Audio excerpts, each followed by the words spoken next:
What's going on? I don't know why that did that. That was weird. What's up? How's everybody today? We're hearing sound, right? Whenever I see that starting student screen, I can't stop imagining your character just being a Fredbear's Family Diner. I know, right? What is happening? Hold on. Excellent connection.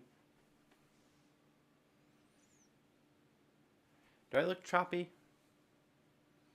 Am I looking choppy today? I'm hoping I'm not looking choppy today, but I fear choppy. I fear choppy. Let me see what's going on with choppy.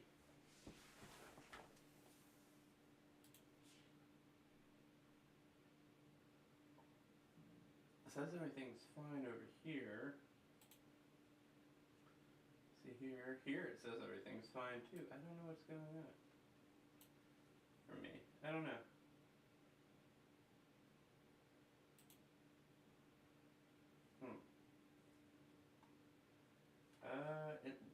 I mean, everything says that it should be. Oh wait, hold on.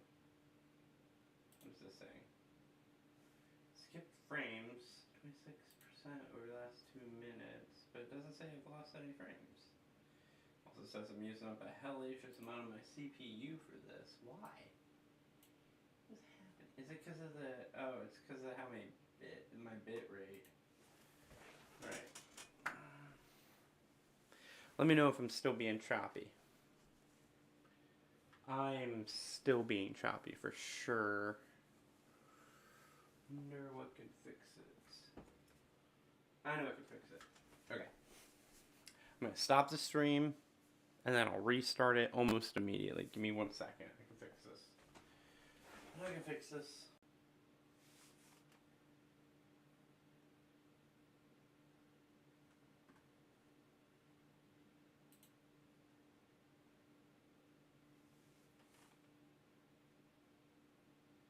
Okay. Okay. Let me know if that's doing better. It already looks like it's going to tell me I'm doing better. I don't think I need a high bit rate when I'm doing green screen stream anyways. But let me know. Oh man, am I still going choppy? What is happening? I don't know. It's weird. It's like, maybe? No, I think I'm doing alright. I think we're doing alright. I think we're going to do alright. I think we're going to be fine. I think we're going to be just fine. Are you still there, Matthew? Am I still good? Am I looking good now? Things doing better? Let me know. Hold on. I might not be doing good.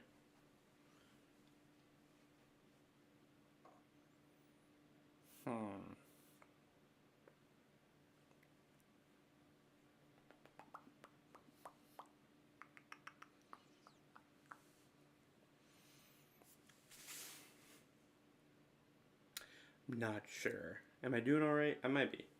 If not, I mean, probably just go about it. Probably just continue anyways. How's everybody doing today? What's up?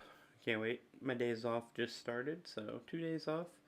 Doing better than before. Awesome. Good, good, good. What is going on? It's green screen stream. You know, some fun. Sitting up, talking about some stuff. Ooh, I know what I want to do. 1 sec.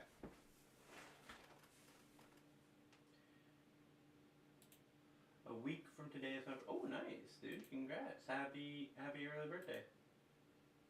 Happy early birthday. Let me see. I have something that I want to share with everybody. Gotta get to it. I think this is the one for me to use right now.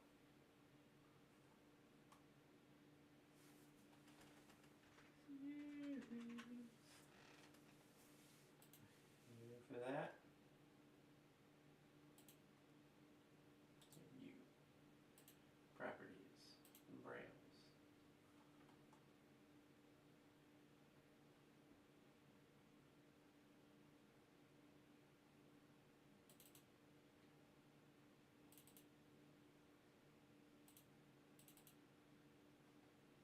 Wait, where did I save that to? Okay, let's go to recent files. Ah, there you go, that'll work.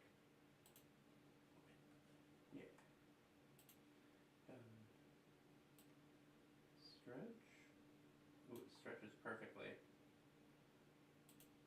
Here, filters, edit, and boom. Does that work? Okay, I forgot. Yeah, that this is. There we go. All right. Yes. Okay. I am me. I forgot. Oh, wow, a lot of me goes away. So if you could, a week from today, so if you could learn a definitive fact about any FNAF game, including any mini game with the game, which one would you want to do? Midnight Motorist. I feel like Midnight Motorist can halt or fix a lot of arguments in the FNAF universe, like in the FNAF theorist community.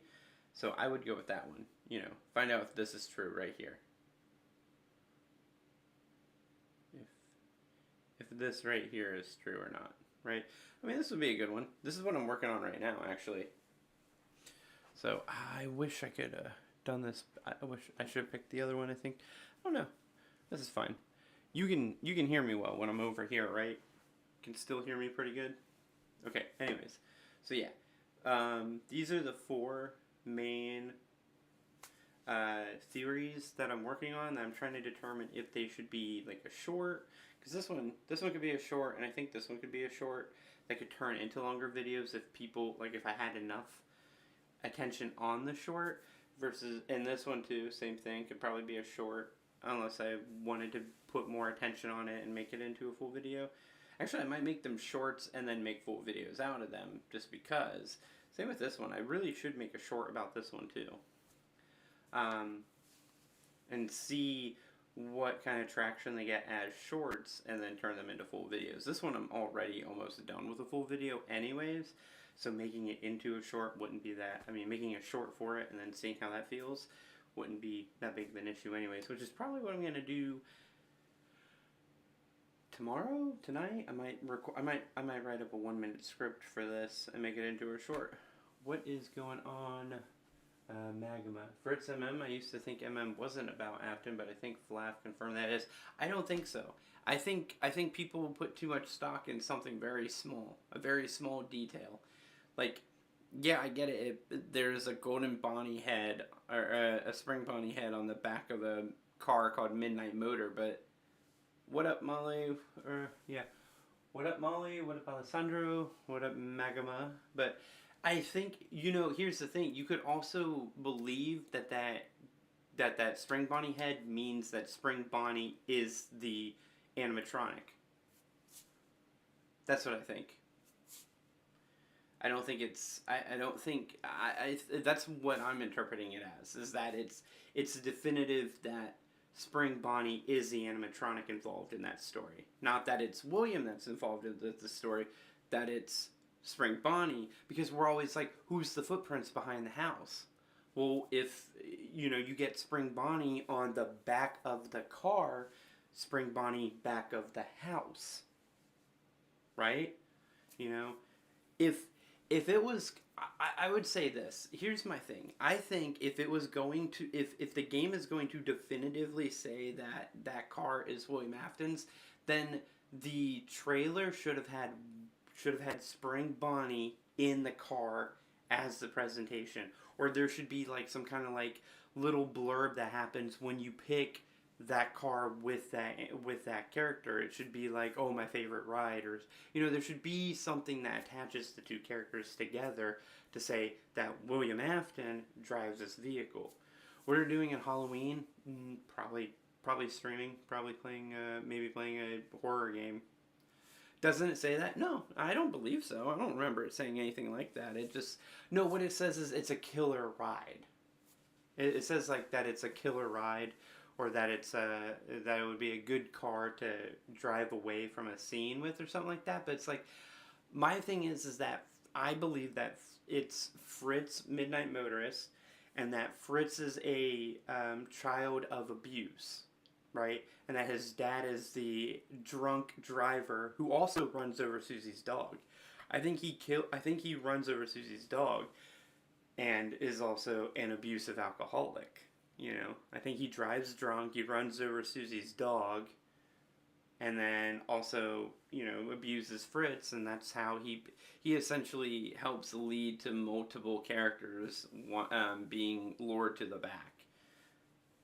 But so my argument for it really is that, and I'm gonna turn this off for a second so I don't look so weird because I actually hold on. Give me 1 second, guys. I'm gonna change my shirt to a shirt that isn't so green screeny. 1 sec.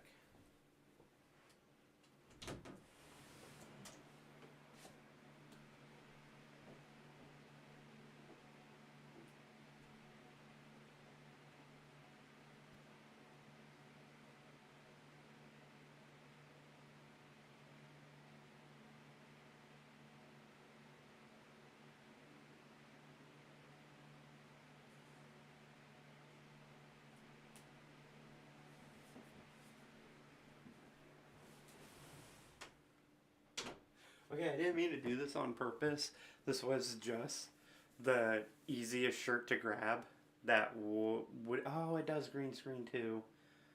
Bluey and Bandit both green screen on this shirt also. I think that's fine. Myself, like my frame works a lot better now. Okay. Anyways, so I think Fritz Midnight Motorist makes more sense. You know, because it kind of matches in with what we see from. Turn that off. Yeah, green screen still works. Okay, cool. Look, if Midnight Motorist is William Afton, right, and Mike, then it doesn't really give us anything. It doesn't give us anything new. We know from other parts of the story, we know from other things that William Afton was, you know, abusive to Mike. We already know that. We don't need Midnight Motorist to tell us that. But if I had to learn something about FNAF, it would be FNAF 4. Who's the crying child's true name? And watching over the crying child, Dave Cassidy CC. So actually, that's this theory right here, right? So that's this theory right here for me. The whole William Afton looking over his son. I don't think he was. Like, I don't think it was. I think that was a.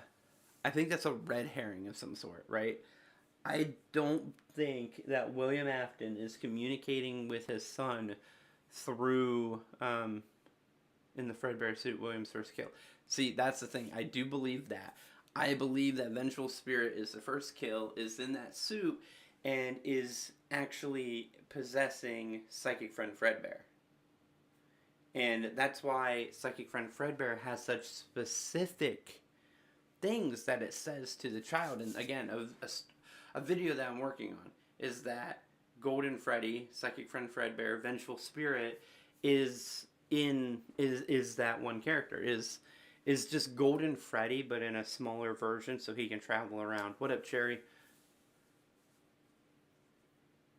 To access the cameras. Yeah, to access the house. And I'm a Cassidy believer myself personally. I'm a Cassidy stan. What do you think about Mr. Puzzles? Who's Mr. Puzzles? Nothing. I think of nothing when I think of Mr. Puzzles because I don't know what that is. It's shut up, YouTube. I don't care. Anyways, no, I think Vengeful Spirit is Psychic Friend Fredbear, right? Is Psychic Friend Fredbear because he talks about very specific things. He's like when Cassidy is trying to leave the pizzeria the first time and runs into one of the employees in the Fredbear's spring lock suit, he goes, "No, you remember what he'll do to you if he catches you." Like, as in, like, remember what happened to me. This is what will happen to you if you were caught in the same suit, essentially, right? Because the kid doesn't have his memories perfectly remembered anymore. So Dave just remembers being put in, just dying inside the golden suit of Fredbear. He just knows, I'm in Fredbear, Fredbear killed me. Yeah, remember what you saw. He saw him, Cassidy saw Dave in Fredbear. So he's like, remember what you saw. Remember what will happen if he catches you. No. Elizabeth is 3 at the time. Elizabeth isn't old enough. That's the thing. Elizabeth is the youngest child. I think he specifically gives us clues in FNAF 4 to tell us that Elizabeth is a small child. Main clue is Mangle being in her room, a small version of Mangle. Because remember what Mangle is. Remember what Mangle is described as in FNAF 2. He sets the stage for telling us how old Elizabeth is in FNAF 4. In FNAF 2, we learn that Mangle is an animatronic specific for toddlers to learn about animatronics and to put them back together. To put the Mangle together. That's why the Mangle looks the way it is, because a bunch of toddlers, 3 and 4-year-olds, are putting it back together. We then see a Mangle doll, or a Mangle animatronic little doll thing in the girl room, telling us that if this is Cassidy Afton and Mike Afton is the older brother, that this is Elizabeth Afton's room and that she is a toddler at the time, because this is a toy that is out on the ground, like it's been being played with. It also gives us an excuse for why we never see Elizabeth's mom. Elizabeth and her mom are off somewhere during the time that we're seeing this. She's probably taking Elizabeth with her to work or wherever. But yeah, I know that toddlers can talk, but doesn't it seem like Elizabeth has a bit? No, so that's what I'm telling you, Matthew. That's what I'm trying to tell you, is that Elizabeth isn't until my belief is that Elizabeth is in 1987, when right before the DCI event happens, and that she is actually the cause of it because of the turmoil. Because William doesn't. So this is my belief. Right? And you guys take it how you want, because I know some people want to believe 1985 MCI. I don't. I believe 1983 MCI for a very specific reason, because it would make more sense. One, we don't know who... If MCI takes place in 1985, we don't know where that 5th child is still. We, to this day, cannot pinpoint where or who the 5th child is. Period. Right? We have no backstory. We have nothing about this 5th child if it's 1985. Now, if it's 1983, we have a lot to go for, right? We have a lot to go with, right? So in 1983, we have Golden Fredbear suit full of a dead child in the back room. Causes Cassidy to be afraid of animatronics, which leads to Cassidy getting bit by Fredbear on stage. This causes William more turmoil. So what do you believe that sister location, as far as the restaurant that had to close down early, I believe it happens in 1987 at the same time as a couple weeks before the DCI.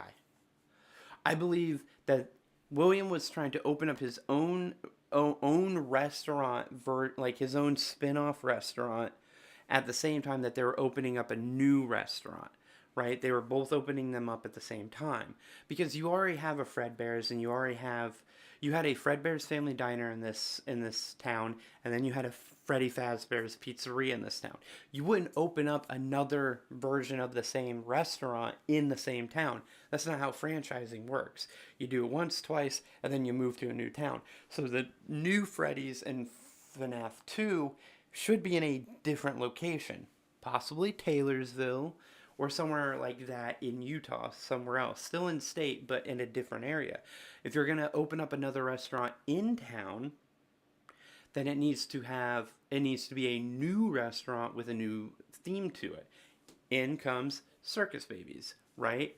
So they're opening up FNAF 2 in a different location, in a different town, and they're opening up Circus Babies at the same time. Spreading the sauce as far as possible. So, and it's a very good strategy with corporations. Open up both at the same time, so that way, if one performs well and another one performs badly, you can use some of the extra profits from the good performing one to help sustain the bad one while it gets its legs and gets ramping up to being able to hold its own also. So you do that. You expand out and then give yourself, a cushion to handle things. So I think they both open around the same time, right? Elizabeth gets snatched at Circus Baby's on day 1. Circus Baby closes down. William goes into another emotional turmoil, having lost another child at the hand of basically his own business.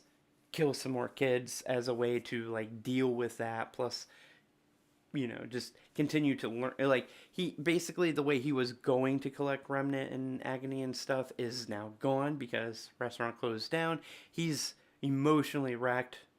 He's still trying to figure this out, so he just don't he does what he knows does work.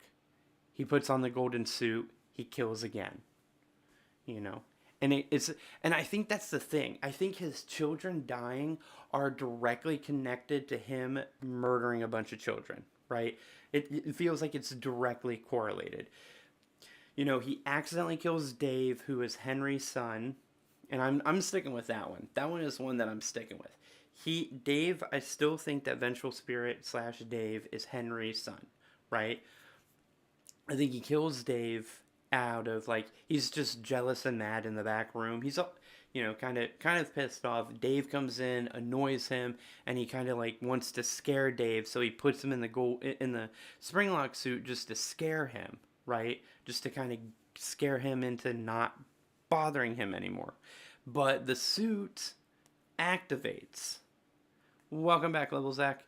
Activates and accidentally kills Dave, the one you should not have killed. He's the one that started it all. He is the one who not only turns William into a murderer, but also teaches William that he's able to handle the fact of him murdering a child, right? He learns that he's capable of handling that situation.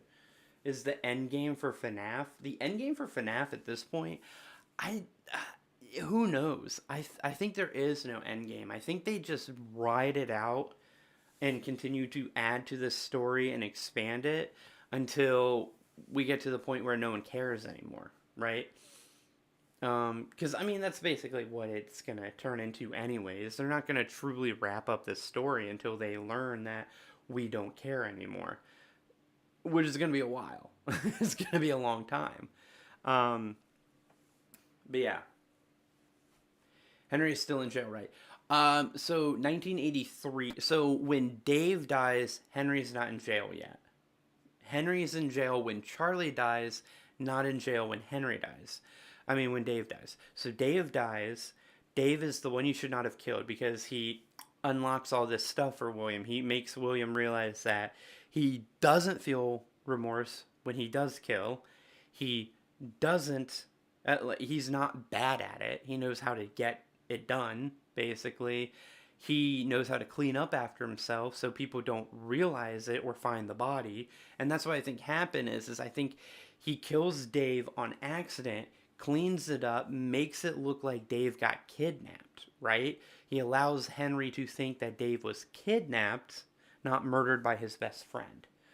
This causes Henry to build the puppet, the security puppet, to stop kids from being taken out of the restaurant by someone other than their own guardian, right? That's why they wear the bracelets, so that the security puppet can check and make sure that kids heading towards the exit aren't being taken by anyone other than who they're supposed to be leaving with, stopping kidnappings, not knowing that the security puppet would be absolutely useless because all the murders are going to take place inside of the restaurant. The Dave dying in the Springlock suit gives William the idea that he... Hold on.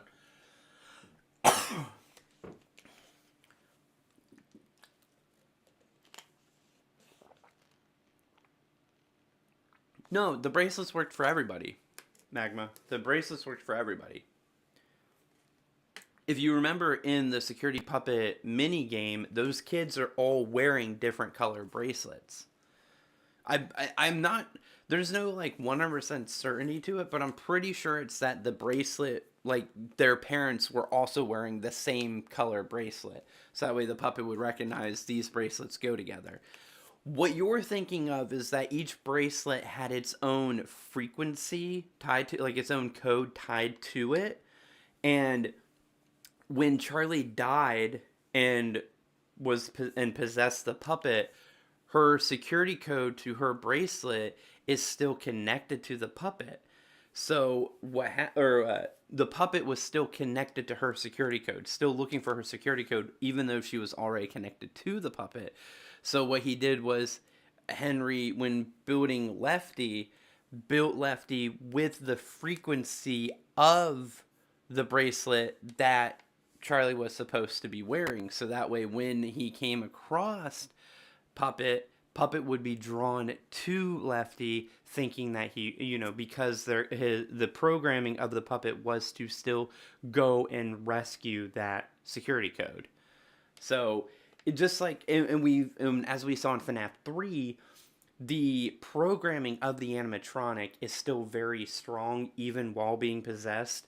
That's why Springtrap never gets to you, because you use Springtrap's own programming against William Afton, who's possessing the animatronic, because the animatronic's code still tells it to go find children when it's not surrounded by children. So you play those sound bites of Balloon Boy, but of a child laughing, a child playing, a child saying hello in a different room in the building, so that William goes and tries to find that noise. Same thing works with the security puppet. The security puppet is always looking for that frequency of the bracelet. It was permanently locked into when it was left out in the rain, and Charlie ended up possessing it. So Lefty is giving out that frequency. Lefty is also playing the music from the music box. Lefty is also giving a mild electric shock to calm the puppet down. Like, Lefty's doing a lot of work to keep that puppet contained inside of him. So that's what you're thinking of when you think that the bracelet only worked for Charlie. No, it worked for all of the children. Charlie just had a very specific one that she was wearing when she died.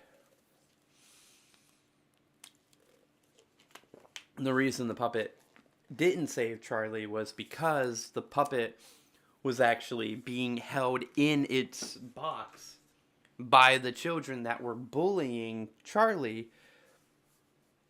So that's why Puppet is inside Lefty. Yes, because Henry knows that the puppet is being possessed by Charlie. You gotta remember, Henry had like 30 years to research all this stuff, because FNAF 6 takes place after FNAF 3. You know, it is a post FNAF 3 game, so it takes place like 30 years after all the other events happen. But it talked about its assigned child. Yeah, it was assigned. Yeah, the code assigned child. The puppet wasn't assigned to just Charlie. That the security puppet was a security puppet. Its assignment was to keep the children inside of the store. She became the assigned child when she was pushed outside of the store, because its main goal at that point was to get her back inside of the restaurant so that way she wouldn't get kidnapped. Because that's what Henry's biggest fear was when he built the security puppet, was to have it stop children from being abducted from the place ever again. After he lost his own son to a kidnapping, or so he thought, he then, worked on that. What up, Anims? How we doing, man? But yeah, that's what it was.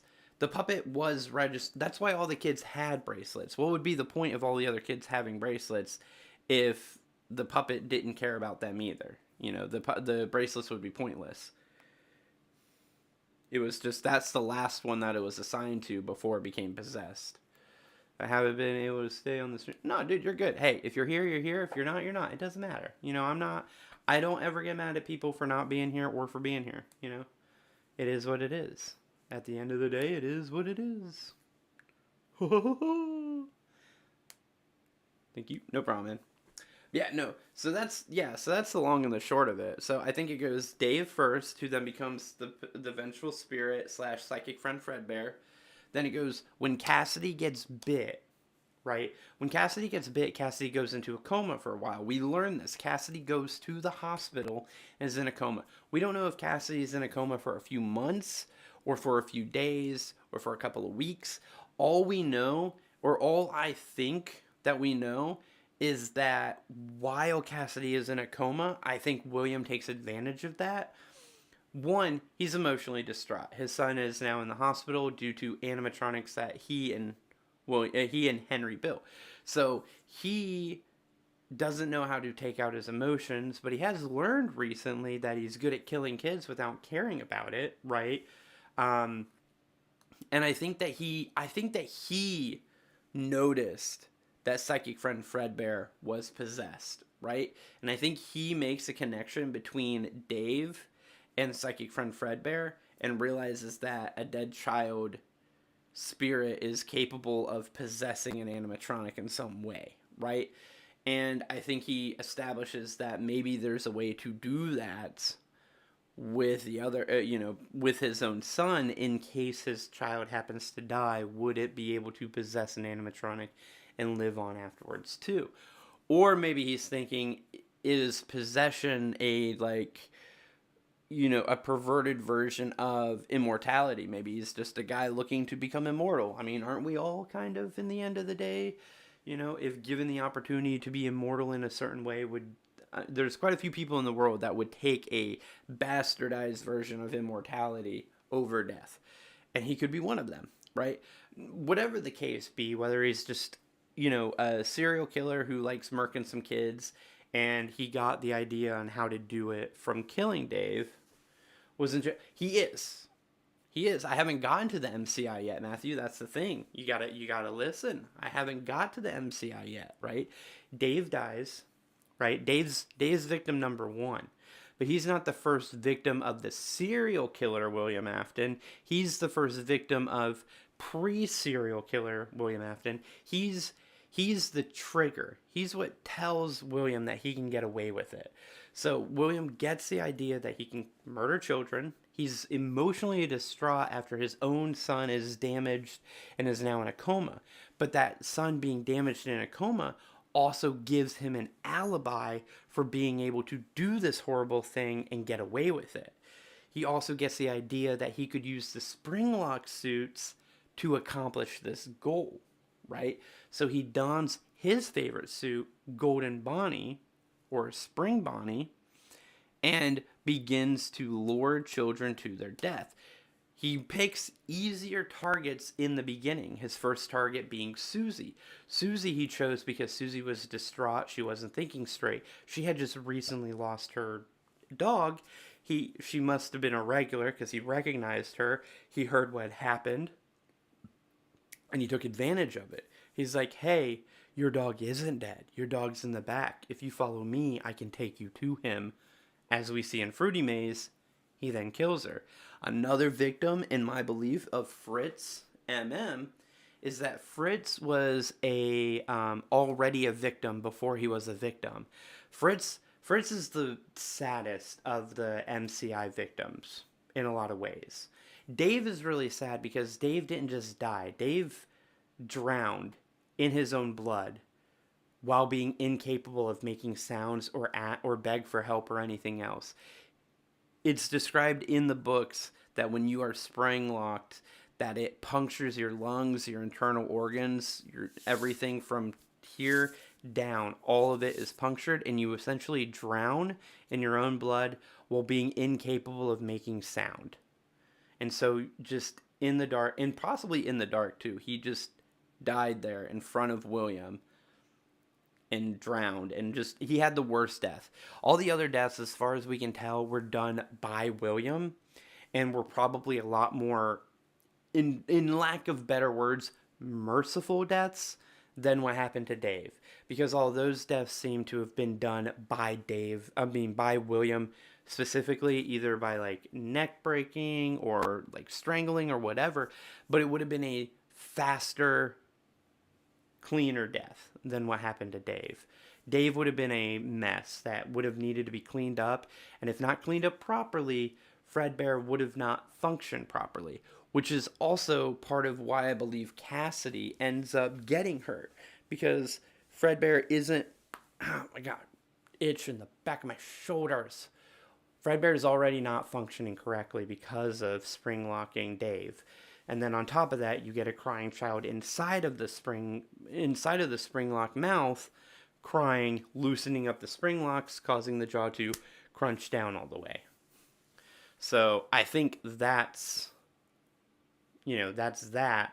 I also think I think the bite of 83 is the simultaneous spring lock incident that occurs that causes the two suits to get discontinued and new animatronic suits that don't make sense to show up temporarily until they can get the official, Fazbear friends into the restaurant.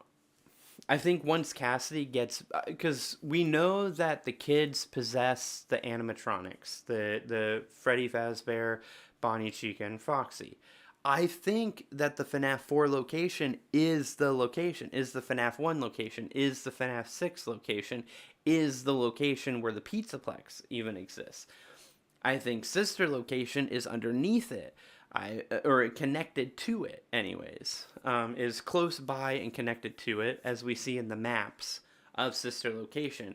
The maps of sister location shows a secret tunnel that leads between the FNAF 4 location and the sister location. But we'll talk about that later. I'm getting too far ahead in this story, in my timeline. So, Bite of 83 happens, and William sees this both as a problem and, an emotional turmoil, but he also sees this as an opportunity to do the thing that he's been wanting to do, which is to murder more children and get away with it, essentially. So he takes advantage of it. He now has an alibi. Where was I? I was with my son who's in a coma. Don't believe me? Go ask him. Oh, wait, right? But this is the 80s. They don't have security cameras everywhere. They don't have log, but it's a much looser system at the hospitals and everywhere else, right?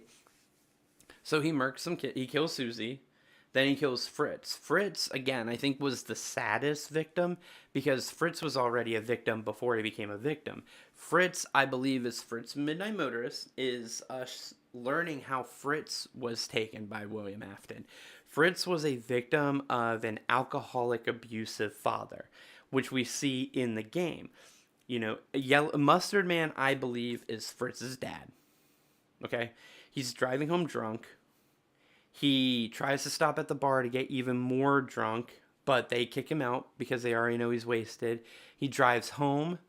Fritz's mom begs him to leave Fritz alone and not to take his frustrations out on Fritz. He tries Fritz's door. He yells at Fritz for locking the door. He walks around back because more than likely he's done it on other occasions where he's climbed through Fritz's window, half drunk, beats the hell out of him for locking him out of the room and then unlocking the door and leaving it open. Only this time when he comes around, he finds Fritz's window broken and Fritz has ran away, probably back to that place. As we've seen both in Into the Pit and in the books, it kind of gives this all of the vibes of Freddy Fazbear's is that there is no admission cost, right? This isn't a pay to be here. It's they make all their money off of token sales, food sales, and stuff, and birthday celebration, pre-planning kind of situation. But it seems like they're also an arcade that is open to the public, right? So it seems like it gives the feel that Fritz and many other kids would spend a lot of their days at Freddy Fazbear's. Whether they have money or not, there's other kids there for them to play with. It's a happy, fun time. They can see Freddy and Bonnie or whoever the animatronics are singing and dancing and entertaining them for free, essentially. So Fritz kept going to Freddy Fazbear's because that was a joyful place for him to escape his family situation. So he would go there, enjoy his time, blah, blah, blah, blah, blah. I think William noticed his living situation. More likely he witnessed on more than one occasion Fritz's dad showing up to take him home, and was probably not the friendliest while he did it. And so William saw an opportunity. This is a kid that's hurting, that's in pain, that is desperate for affection and blah, blah, blah, blah, blah. And I think he was nice to him. As Spring Bonnie, he was playful and chummy, and then one day he was like, "Come with me." I think I think Susie was what got him the courage to start doing it, right? I think he saw Susie as an opportunity, and once he killed Susie, that's what did it for him. I think he had been setting up all these kids for this potential that eventually he would murder all of them, right? These four kids or whatnot, and he saw who his victims would be, and he probably would have gone for even more. He probably had a bigger lineup than just these four kids that ended up dying. But after Jeremy and Gabriel, who I think he used their friendship against them in a way, he became friends with them too, or was like buddy buddy with them by being one of the animatronics and all that stuff. And he was like, "Hey, you two, you guys want to head to the back?" Because when there's two of you, you feel a lot more brave. If you're willing to do more dangerous stuff if you have a friend who's also doing it with you. You feel safer. So both of them together, he's like, "You guys want to check out the back? I got some cool stuff." They'd be like, "Yeah, let's do it." Like, they're together, so they're like, "It's safe. We can go together. No one's gonna, they're not thinking, oh, we're gonna get kidnapped and murdered or whatnot. They're like, let's go check it out. I mean, he wouldn't ask two of us at the same, blah, blah, blah, blah, blah. So that's how he gets Gabriel and Jeremy. How he gets Fritz, Midnight Motorist. It teaches us what, because Fruity Maze in FNAF 6 teaches us how he picked a victim. We see Security Puppet, that teaches us how he got a victim, which was Charlie. Charlie was a special case. After the MCI happened, after the four kids, after Gabriel and Jeremy were murdered, police started to investigate. They came down to two main suspects, the only two people in the entire restaurant that would have unfettered access to the Spring Bonnie suit. They saw Henry and they saw William. William was currently dealing with a life situation of his son being in the hospital, and so any minute he wasn't at work, he was at the hospital with his comatose son. They saw Henry, who was just a wackadoo. And this is described in the books and in other places too, that Henry was a highly intelligent individual, but he was also kind of standoffish. Whenever you talk to Henry, you could tell that part of his brain was still back in his workshop working on his animatronics, improving them and making them better, even in his head. So if you put that kind of person up on the stand and start questioning him about things back in the 80s, only thing that these people are going to see is that he's different than them, and that means he's dangerous. And that means because he's different, and he's kind of standoffish and stuff because he's different, he probably did it. It looks like guilt to them, right? So, convicted. Boom. They see Henry, they see William. Henry is the more likely one to do it. He gets arrested. He goes to prison for 4 years, while William now has unfettered access to the company. He decides, as any good serial killer would, I almost got caught. Someone else took the blame for me.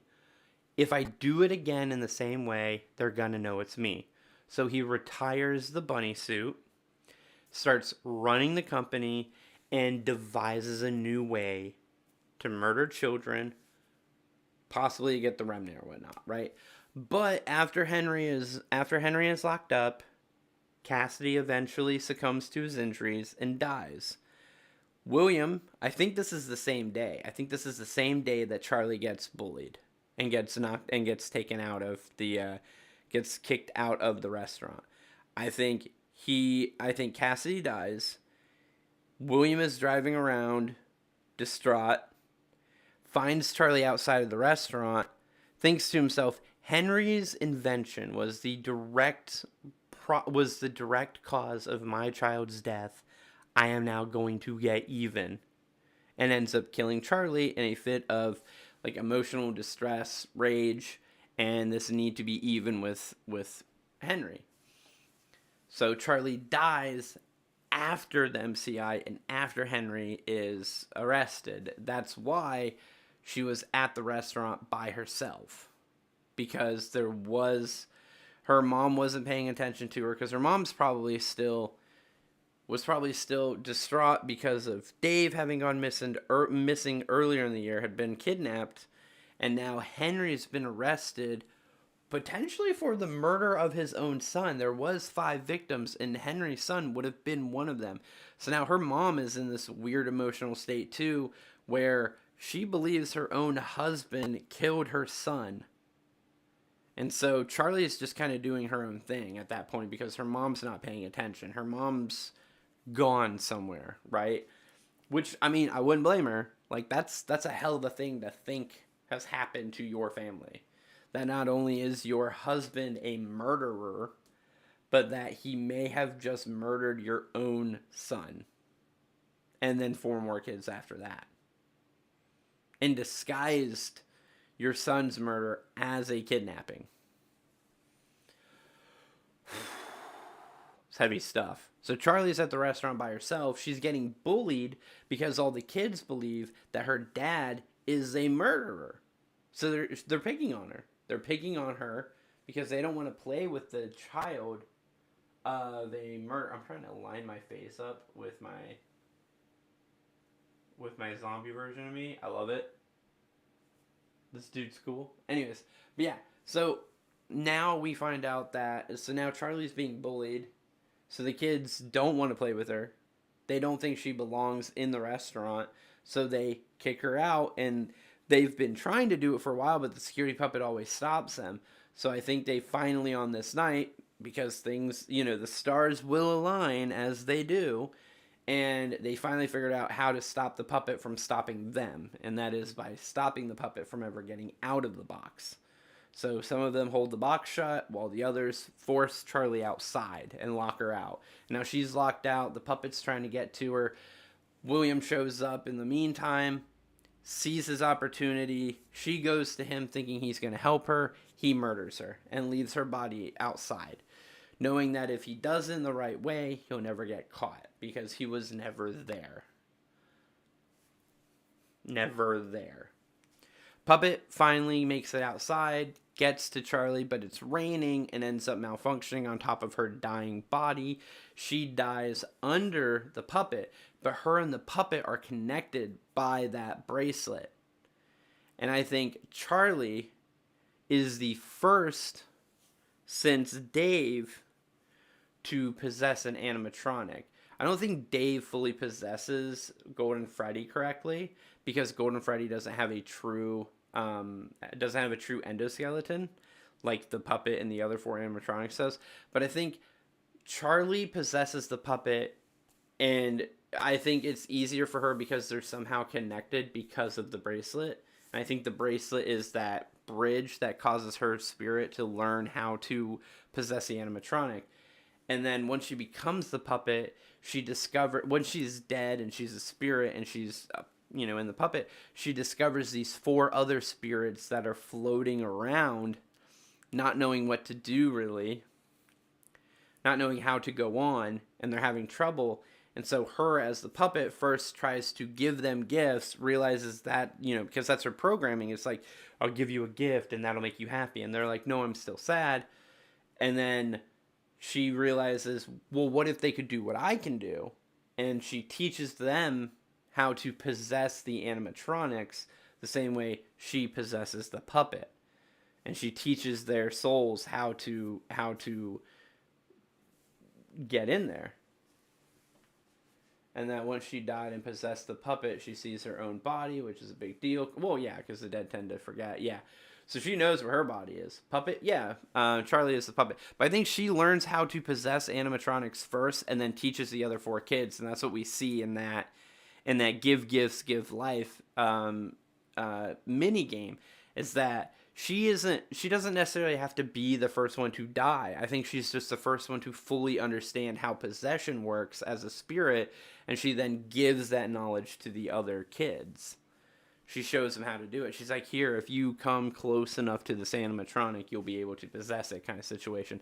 Could be as simple as that. Could just be the puppet got close enough to her body, or her spirit, that it was able to possess it because of the proximity. That could be true, Magma. And then what she does is she brings those spirits to the animatronics, and it's like, possess them.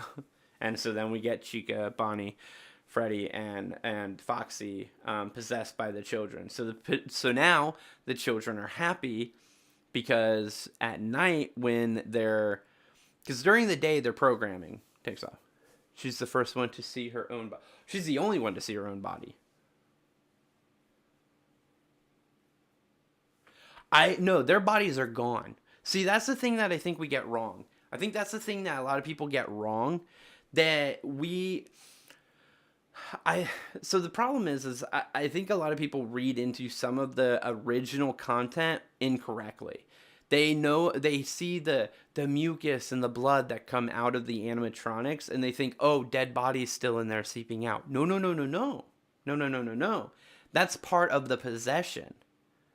The kids, part of their possession is that they're making that happen. It's like it's a horror effect from them. They're creating that pus and that blood coming out of the animatronics' eyes and ears and nose and whatnot. It's not their bodies. Like, they don't actually get stuffed in the suits. We just thought that because MatPat thought that. But I don't think that's actually the case. It's never actually stated in the games that William Afton murders the children and then shoves their bodies into the suits. Maybe possibly temporarily to hide them, but I don't even think then. I think he hides the bodies and then disposes of the bodies, but because they die inside of the pizza place and inside of the pizzeria and never see their body disposed of later, they believe that it's still on the premises. So that's why they are still there when Charlie dies a few months after them, or like a month after them or whatnot. And then because her body was still there and she was able to possess the puppet, she teaches them how to possess the other ones. I think she stuffs them in the animatronics. But I think it's a common misconception is that sniff, sniff, what's that I smell? MatPat 2.0. But that's the thing. I think that was a common misconception, that people read the blood and the ooze coming out of the animatronics and just assumed that meant that there was a body decomposing, when really it later on in books and stuff we learn that that's just a thing that they're capable of doing because they are spirits. Because it continues to happen no matter, because these animatronics we know for a fact are worked on, that their endoskeletons are worked on, that all of them are worked on. There's no way that a body is sitting inside of those animatronics for multiple days, for like a week or 2 or 3 weeks, and not discovered. Like, it's impossible. The only way that would be possible is if literally William himself is like, I'm the only one who's allowed to touch all of the animatronics. Yeah, exactly. That's what I mean. It's like there are engineers, and we know there are engineers. We know there's an engineer named Dave, fucking of all things, from the week before. We know there's an engineer named Dave who looks at these animatronics. So there's no way that works on these animatronics. So there's no way that he stuffed actual corpses into these animatronics and hid them there for a while. He might have. He probably got the idea from when he did kill Dave and he hid the body in Fredbear until he could dispose of it. I think that's where he learned that. I think maybe they were in there for a few hours until the store was fully closed and he was able to get the bodies out. But I don't think they were in the actual animatronics. I think he kept them in spare bodies that were in the back. Some of the spare parts in the spare parts room. Because these murders would have been taking place while the animatronics themselves should have still been in action in the restaurant. You know, he didn't kidnap Susie and keep her in the back for 5 hours until the place closed. You know, Chica, Bonnie, Foxy, and Freddy would have been on stage performing while she was being murdered. So more than likely, she was stuffed into a spare suit, you know, a spare Chica or Freddy body in the back, and then disposed of later that night. And I think he also killed them in batches of 2. I think it was a 2-night stint. I don't think he did this over weeks.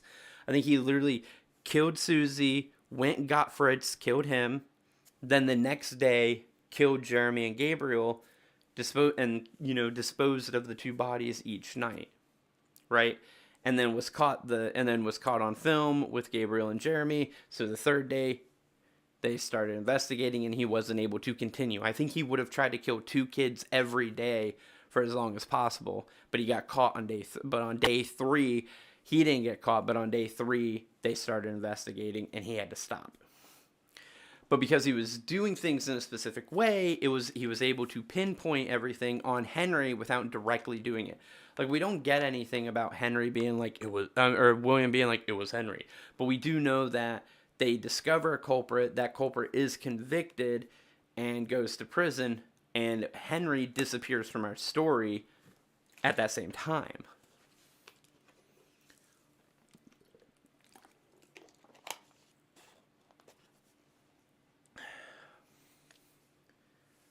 William gets possession of the company, and I think what happens is FNAF 1 restaurant doesn't work out. It doesn't work out because of the animatronics there being possessed.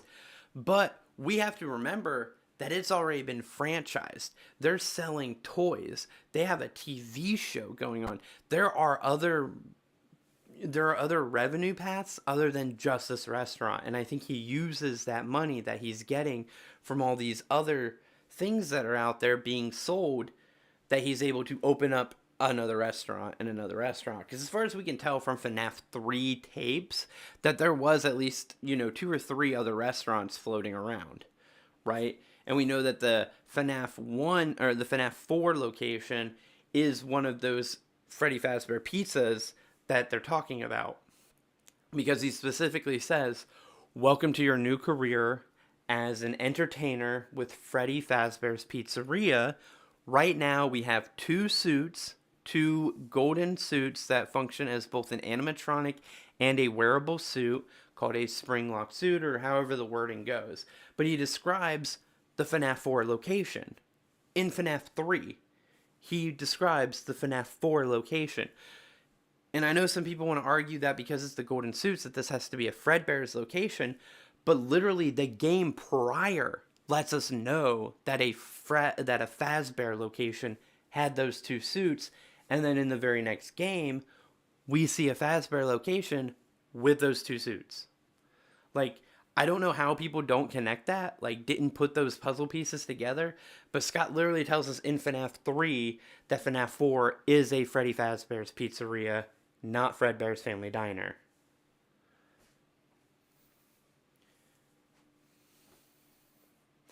I believe that the phone calls that we get in FNAF 3 from Phone Guy talking about a simultaneous spring lock malfunction is the bite of 83. Is Crying Child / Cassidy / Dave / whatever the fuck you want to call him being bit is your spring lock, is your multiple spring lock malfunction, right? Simultaneous spring lock malfunction. I know people want to be like, oh, it couldn't have been that. But that's exactly what a company would do.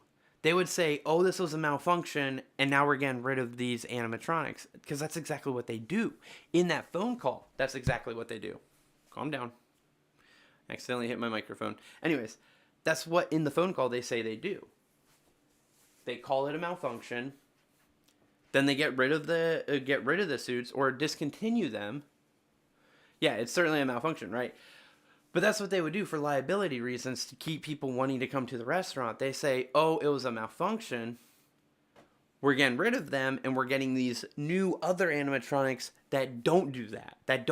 They say it's a spring lock malfunction, and then bring in animatronics that don't use spring locks to change the perception of the community and cause their customer base to continue to come into the restaurant even after a horrific incident has happened where one kid has gone miss. Like, they keep doing things to calm the public down. One kid gets kidnapped. Henry builds a new animatronic that is purposely meant to stop kids from being kidnapped. We now have a new prize counter security puppet who both gives your kids gifts and stops them from leaving with anyone but you.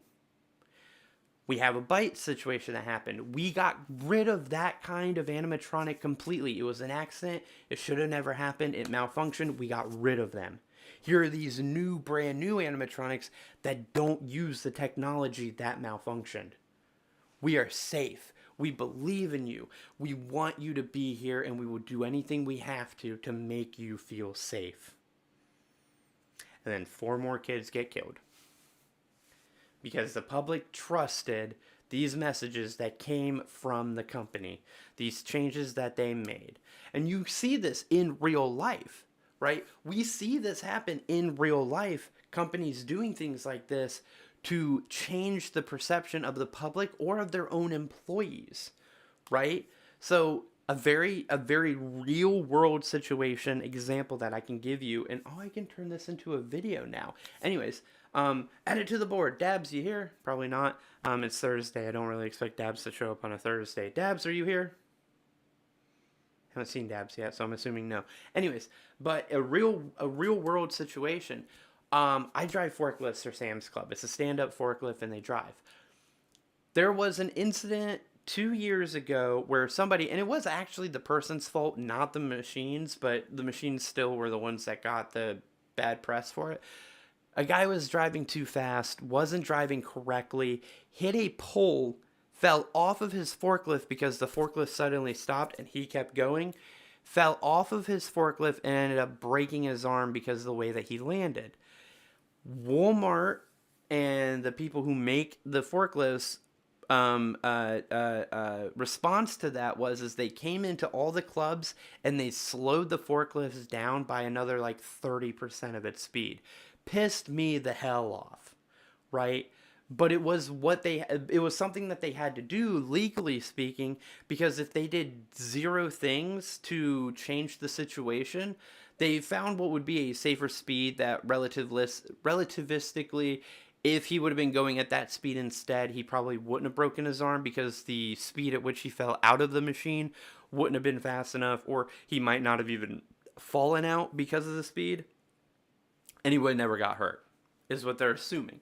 So instead of telling him that he's an idiot, which is what you would want them to do, they can't legally do that. They have to assume responsibility, or else a lawsuit's more likely to happen, and it looks bad if they're not doing anything to change what's happening, the process to try and prevent this from ever happening again. So they slowed down the machines, and now I have a slower forklift for it. But that was their response to an accident happening. Oh, that was because of this. We fixed this, therefore this can't happen again. Same thing with FNAF. Oh, this thing happened. We got rid of that thing that caused it. It can't happen again. So there you go. And that is actually a really good a really good video to make. I think would you guys be interested in that kind of video? A video that I guess technically would prove that the bite of 83 is the bite of 83 is the reason that the Springlock suits were discontinued. Actually, that could just be a short too. That's another short I can make, guys. How about that? I can make another short now. Add it to the board.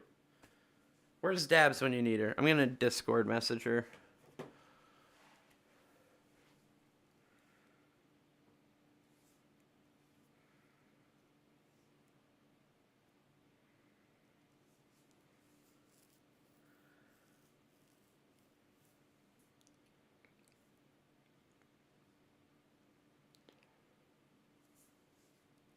Sending Dabs a message, everybody. Calm down.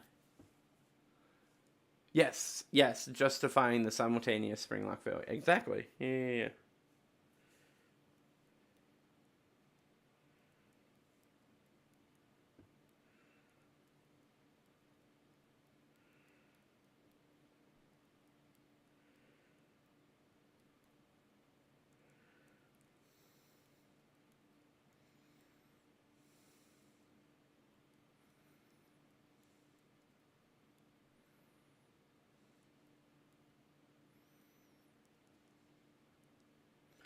There you go. Bite of 83 caused yellow suits removal.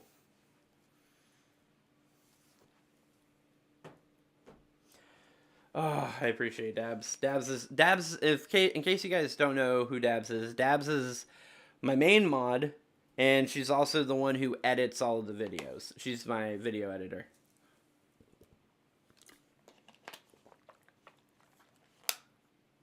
She also made this glorious thing behind us.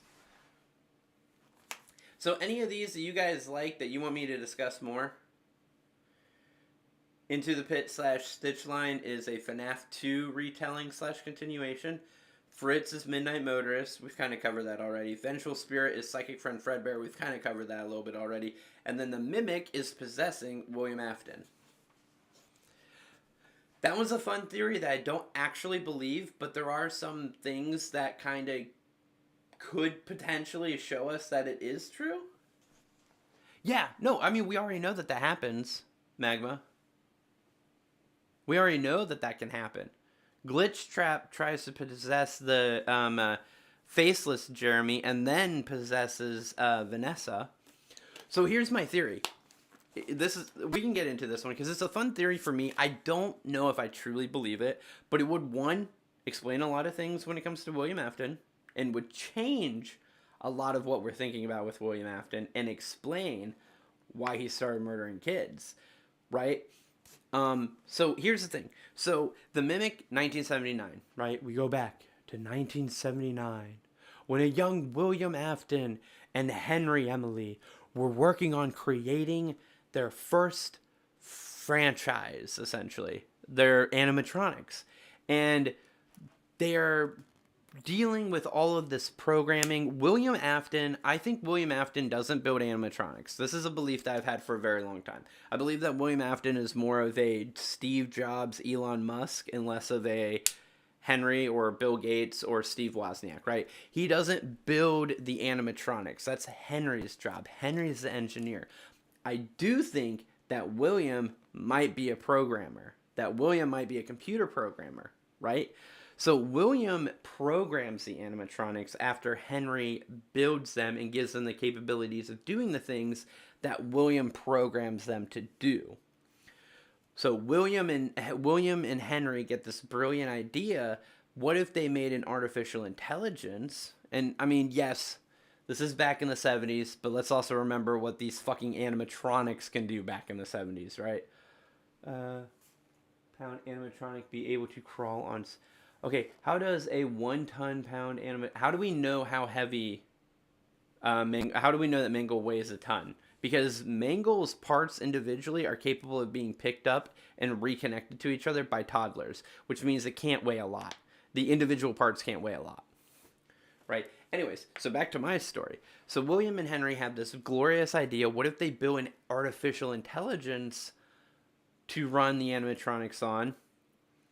And then once they teach the animatronics what to do, they never have to program them again. They can just run them through a learning program that's a lot faster than coding and stuff like that. It would give them more capabilities and the ability to do more things and to react to situations in a much more realistic fashion. So they design the Mimic, right? But then, due to some circumstances that I'm not going to get into because I am not quite sure, they discover that the Mimic is a really bad fucking idea. The Mimic ends up taking the worst qualities of the teachers and whoever they're mimicking and ends up basically becoming very dangerous. So they hide it away. But they can't just hide it away. It looks like they may have tried to burn it, and that's where we get the fire from Fall Fest, that maybe it was loose at Fall Fest and they tried to take it out, so they tried to burn it, right? I have a Mangle Papercraft and it's really not heavy. See? Exactly. Anyways, so they tried to burn it. It doesn't die. They learn that it's burn resistant. Henry built it. He should have known this from the start. But whatever. Ah, man. Or maybe it's just too smart to be burnt. Maybe it knows how to protect itself or something. Whatever. Point being that they know they have to close it away instead. So they hide it away like they did. underneath their new building that they're working on, which will soon be the new, FNAF 4 location, the Fredbear location, whatever. When they lock it away, William, because he's the programmer, designs a program to keep the Mimic locked away. A program that's supposed to protect the place where the Mimic is and keep it locked away in whatever fashion. I'm not sure how that works, but we know that that's probably it. That it seems very likely that William is the one who originally created Mexis. Why does your background character look like an Xbox 360 character of a Fallout character? I mean, it is a Fallout character. It's a Vault Boy, but it's me. It's a zombified check this out.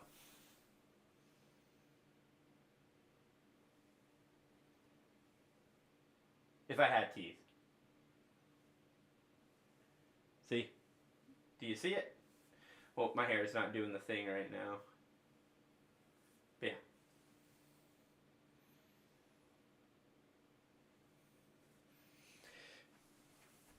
That's my character. That's my icon. That's my profile picture. That's my guy. That's my dude. That's my dude. That's me, man. That is me. That's my emblem, my icon, my player thing, my whatever you want to call it. It's me. It's a zombified Vault Boy version of me. Has been for a long time. And I'm sure it's okay because I used to be partnered with Bethesda and they never said anything about it. Anyways, so William designs a program called Mexis to keep the AI Mimic under control. And he builds it with a computer because, so here's one thing that we did learn, and this is something that's been brought up, and this is where I got this theory really started cooking, was that John FNAF of FNAF, can no one talk about politics as started? Why would you start saying something about them, Ponk, you idiot? No one was. Why would you bring it up? If you don't want anyone to talk about it, why would you then talk about it? I think you want me to talk about them. But you don't want to be the person who talks about them first, so yeah, do this instead. I'm not going to tonight anyways. Point being, go vote, but point being that William designs a program called Mexis. And the reason that we know that it was probably William is because during an interview that FNAF John had with Steel Wool, they said that they specifically wanted the computer that Mexis is on to look like an old computer that you would find in the late 70s, early 80s. That it would look like one of those computers.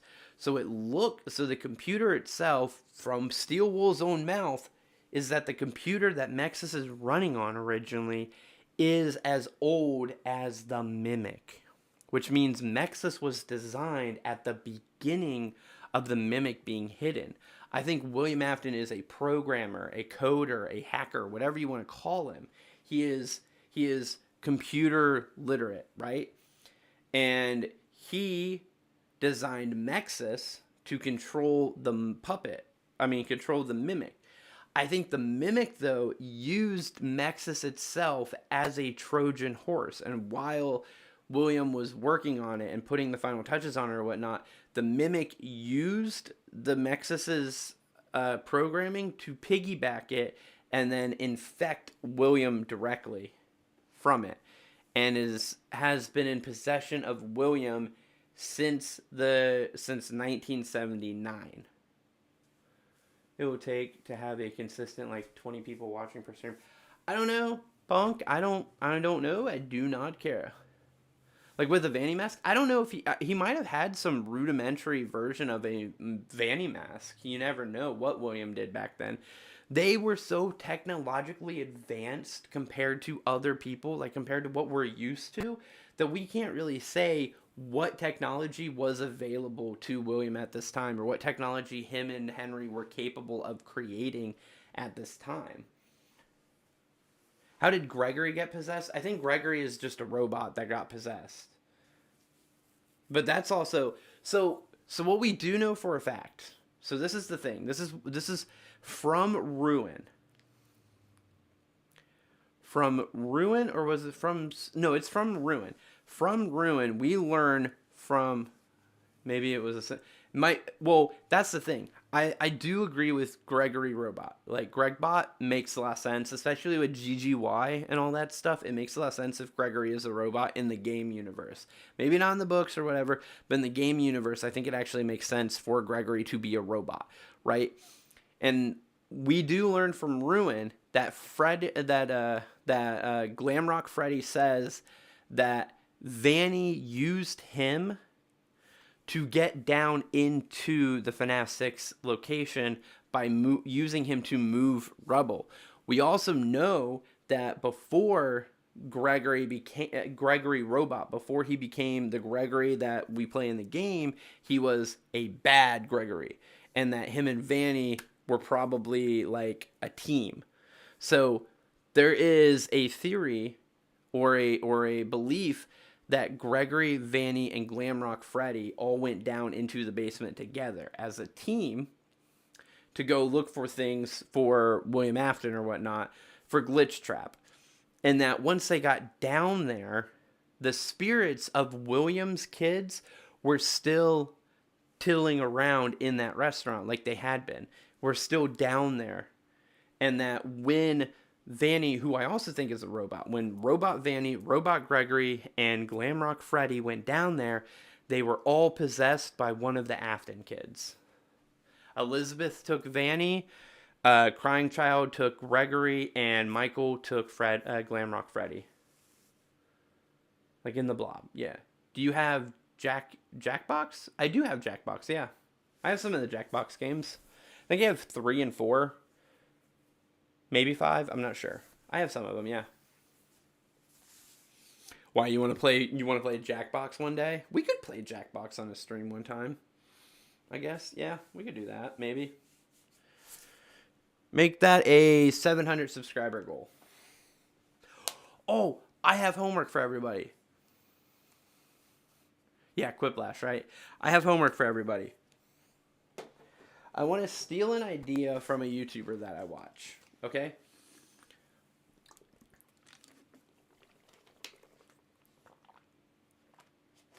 So,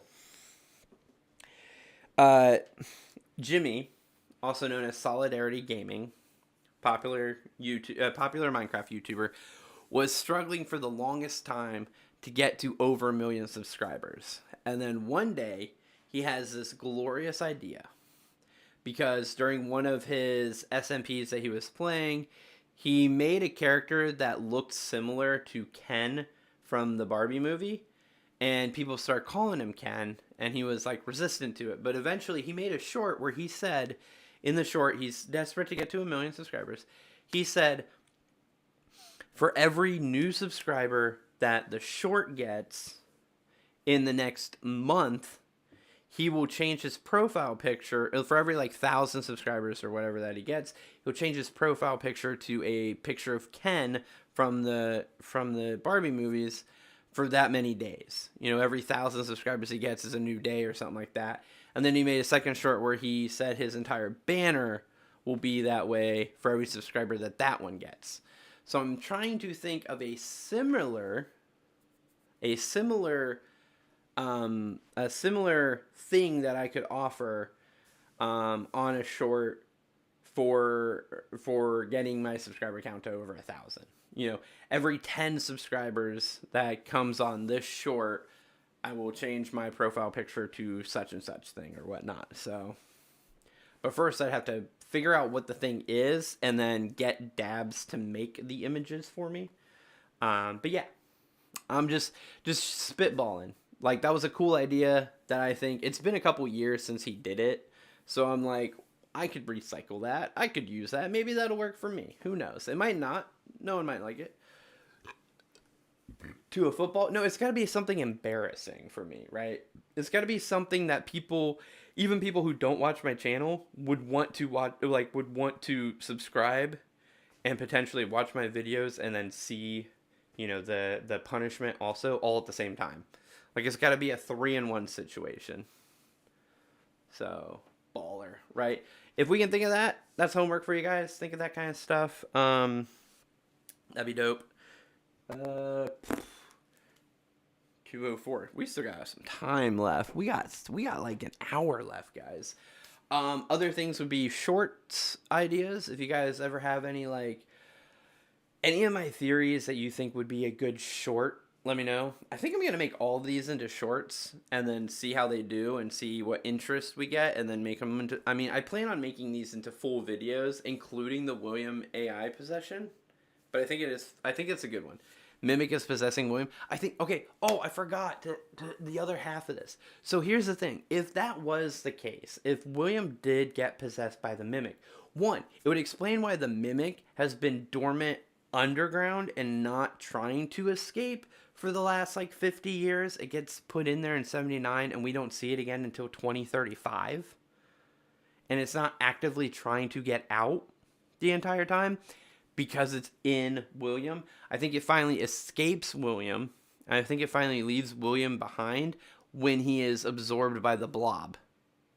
Right? I think the Mimic gets close enough to its old body that it's able to transfer itself back to its original body. And that's why the original body still looks so damaged and broken, and it looks like it's still recovering from a fire. It looks like it's been paddling down there, but it's been repairing itself with really old parts. So it's been locked down there forever still. And it just recently regained control of itself and getting ready to go out. So what do you think about paper crafts? What is paper crafts? That's my question. You mean the paper pals? The paper pals? The plate pals that are on the wall? I think those are representation of Henry and his animatronics that he makes. Because they were like, I know that Tom has like this theory. Or are you talking about paper crafts? I don't know what paper crafts is, unless you meant the paper pals, or is this thing not FNAF related? I think that's the other thing. It's like, is it not FNAF? I gotta move something on my screen real quick. Hold on. Or is it something that's not FNAF related? Is I guess my bigger question.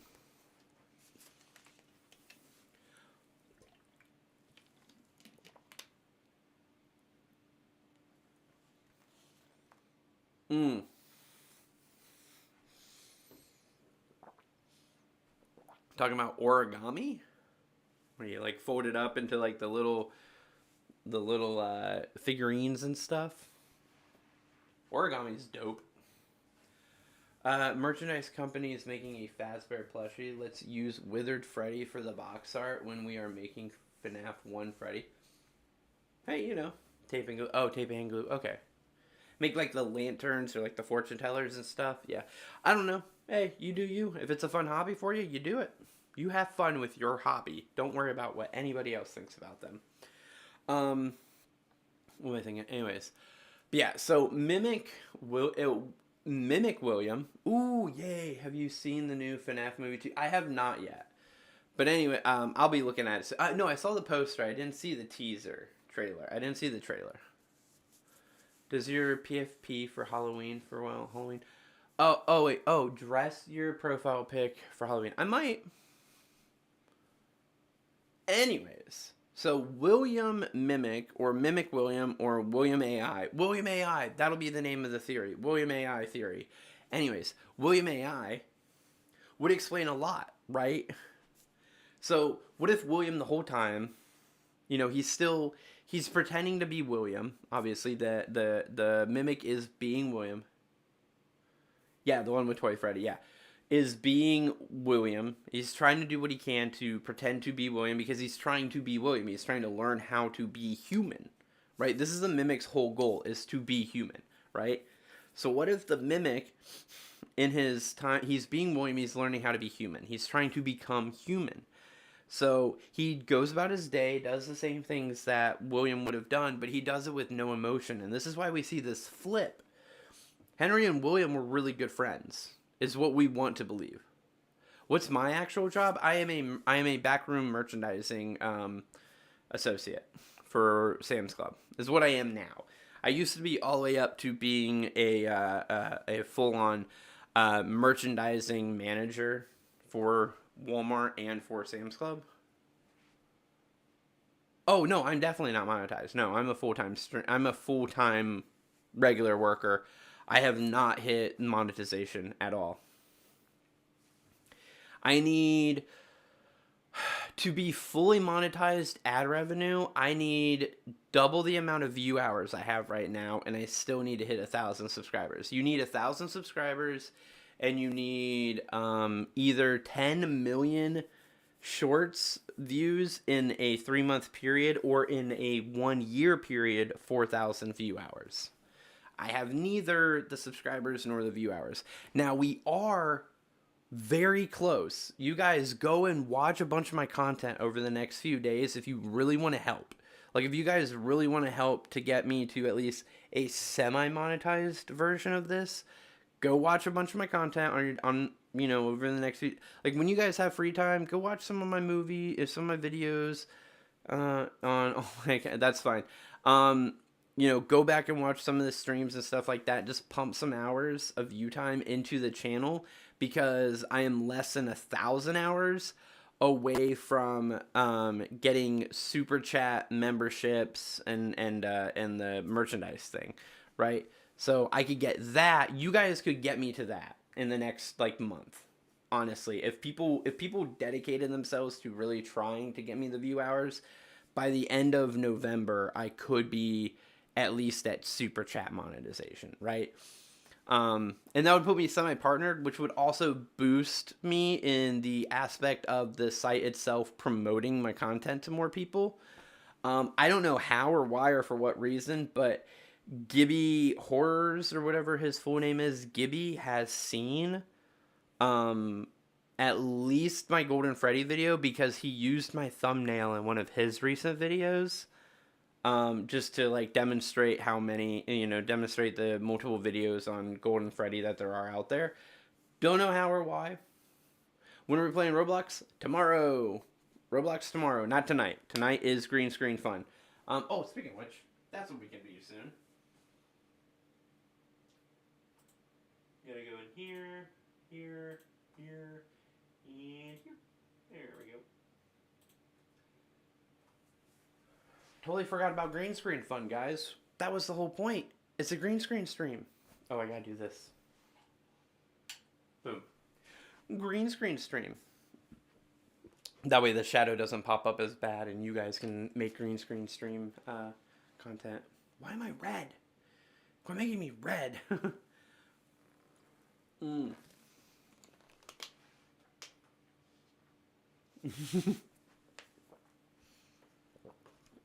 Yes. So, anyways, what was I gonna say? I hate talking so much because my mouth just gets dried out. And it just stays dried out the whole time. Anyways, so green screen stream. Woo! Doing some things. Ooh, hold on. I can do this.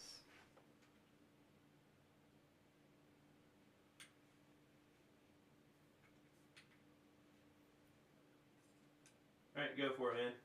We're at 640 right now. There we go. Look at that. We got a lot of Strider in the screen now. So anyways, here's some homework for you guys, because I'm going to do this every Thursday from now on. So if you guys like the green screen stream, this stream where I'm just standing up and I'm talking to you guys about FNAF lore / doing fun green screen stuff, every Thursday I'm going to do that from now on. Friday, Saturday, Monday, Tuesday, probably going to be doing Roblox or other games depending on what we're feeling, right? I would love to play Among Us with you guys at some point, but we have to get to a point where it's like I can trust that you're not going to say inappropriate shit on stream, right? Maybe some other games that wouldn't be as risky to play or whatnot. But the point is I'd love to be able to play other games and stuff too. Do you have games on your phone? I do have games on my phone, always, yeah. Obviously, I am a child too, in a way. But anyways, but homework for you guys is think of things that you want me to do on a green screen. What if Anims, so that you guys have the potential, if you're interested, or other people have the potential, because Dabs does go through these streams and she makes green screen content, shorts and stuff from what I'm doing, right? So if you guys have ideas and stuff that you want to see me do on the green screen, and here's the best part, I don't hold my microphone anymore. So I can be super free to do whatever I want. You know, if I want to karate chop things for you guys, if you want me to punch things, I can hold them, carry this whole big thing. Oh, why is it so big? Oh, it's so heavy. Oh, it's in my arms. Okay. Gonna throw it, you know. You want me to point at something? What's that? This thing? Do you want me to run? Okay, backflip. Ready, backflip. Nope, not gonna happen. There you go. Dabs can just spin the picture. Maybe. You guys want to see me do a cartwheel? Hold on. Oh wait, hold on. You know, that kind of crap. If you look closely in the FNAF Movie 2 poster, you can see a figure near Toy Freddy's ears. Yeah, I've seen those. I've seen that stuff on the Reddit and stuff. Get more views, maybe. Can you do a fan art day? Oh, well, yeah. Well, if there's fan art, yeah, obviously. I'm not gonna do it myself. You guys go make a Reddit. There you go. You want to do fan art days? Go make a Reddit. Go make me a Reddit, because I'm not gonna do it. And we can have Reddit days every now and again. Of the country you live in chat right now, why punk? It's predominantly going to be British people. It's that time of day. You're not going to get too many Americans up right now. There's me, you know. Withered Bonnie is in Poland, right? Just red and white, that's Poland, right?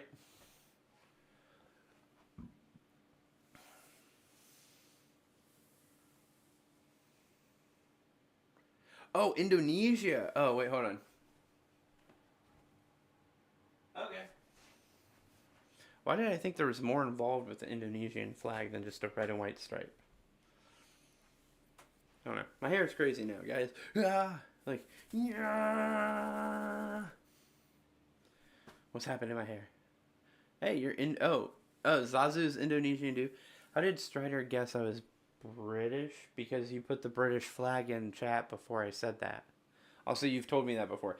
Anims is American. Anims, are you West Coast or East Coast? You might be West Coast, so it's not that late for you. It's only like 11 o'clock, right? You're over in like the California area?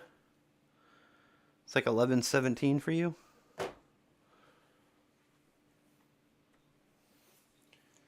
Kinda. Are you in like Colorado? 12:17 a.m. obviously. You can't be in America and be in noon. Oh, is it Colorado? Damn good.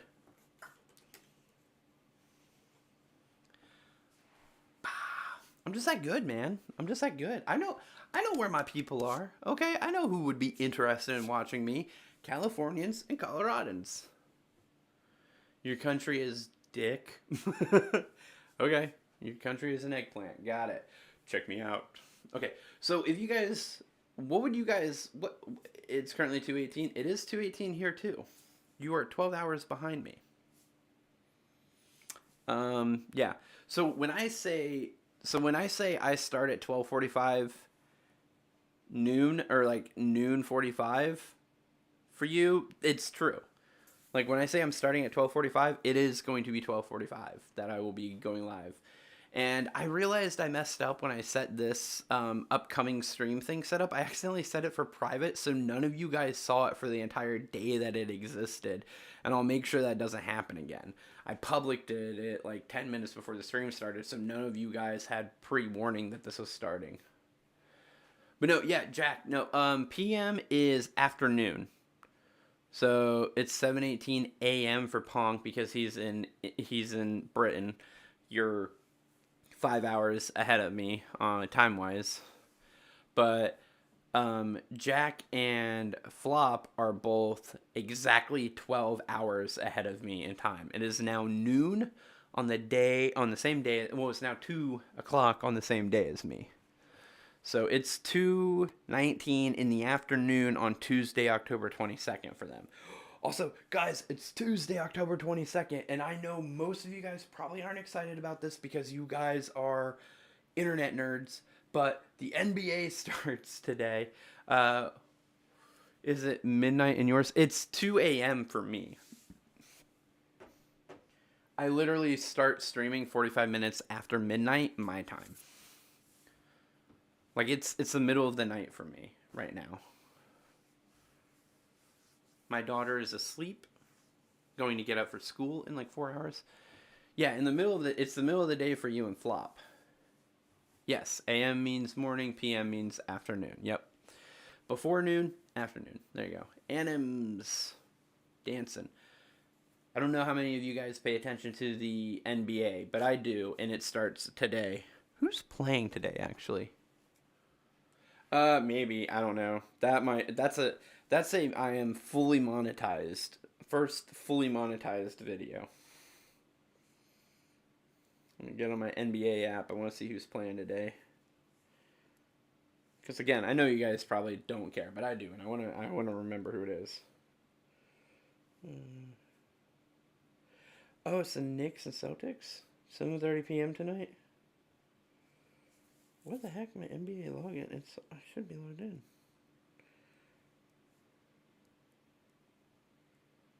Hold on. I gotta log back into my NBA app.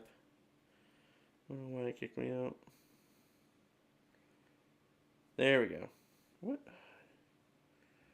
No, my recommended team. No, I'm a Warriors fan, my dudes. And Lakers. There we go. No, I'm not gonna subscribe. Skip. It started. Next. Skip. Curry. Bronny. Rui Hachimura. Rui Hachimura is one of my favorite players now because of NBA 2K23. Okay, here we go. Games today. The Celtics versus the Knicks and the Lakers versus the Timberwolves. Is this at the Lakers or is this at the Timberwolves?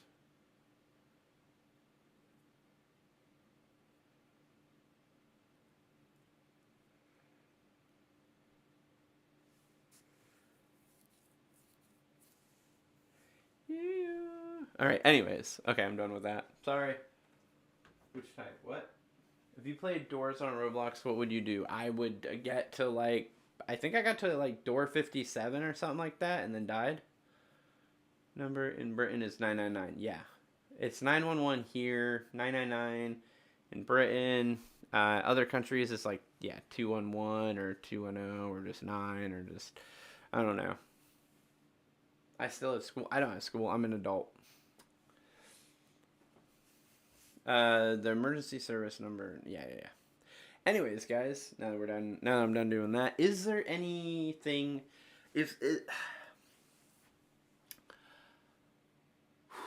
remember, any of you that are aspiring to be video editing or whatever, if I do something funny on here and you want to make green screen, shorts of it, go for it. Absolutely do it. Send me the short. I will put it on my channel and give you credit for it. All that good stuff, and you can add it to, and I have full permission for you guys to use my green screen stuff to make edits and stuff and to put them in like your portfolios and stuff like that. Most impossible with my ADHD, but I'll try. No, if you want to, you don't have to. You can send it to me on Discord. Yes, well, just send it to me directly on Discord. Or you can send it to Dabs if you can't send it to me for some reason. Dabs will take care of it too. But you can also, here's the other thing. You do have permission to put them on your own channels too. I don't care.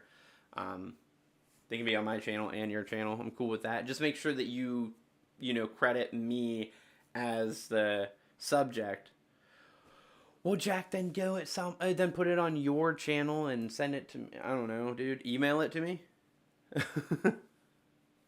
Send it to my email. I think my email is it's like Strider2450 STRYD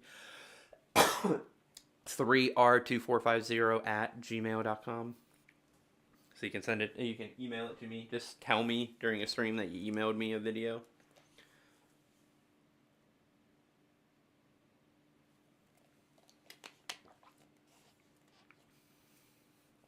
Punk, I don't know what the hell you're doing, but okay. Yeah. It's if you guys want to. I'm not telling you you have to. I'm not saying do it. Don't do it. Doesn't matter to me. You do you. I'm just saying if you guys do use green screen stuff of me, make sure you send me a copy of the short so I can post it too. But you are also allowed to post on your own videos, on your own channels. I don't care. Just make sure that you put in the description that I am the subject. Can you play Doomspire Defense again soon? Yeah, we can play it again soon. I don't see why not. I just really like Toy Defense, and I will not lie. Right now, I have like 700 crackers saved up. To screen, to the right, to the pen, to the king, fourth moment. Yes, Doomspire Defense. Want to join too? Well, yeah, we'll be at like, yeah, because we can play 10. So we'll do that tomorrow. We can, you guys want me to put it on the docket? We can put it on the docket. Okay. Oh. Okay, so Flop, I recognize the KSI news. Oh my god, dude, that was the funniest shit. People betting on whether or not KSI's newest song's gonna hit a top 100 spot. And then he dropped whatever the fuck that song was. I'm like, I can write a better rap than that. That they're saying. Also, are you gonna update your description soon? What? Oh, yeah. No, all my descriptions are exactly the same. Oh wait, do you mean my bio on YouTube, or do you mean the description that I put on all the videos? It's like I'm doing a thing. Can find out what it is. I love it. I'm the most unprofessional YouTuber. Bio on YouTube, probably. I'll update it at some point. It does FNAF theories and plays Roblox.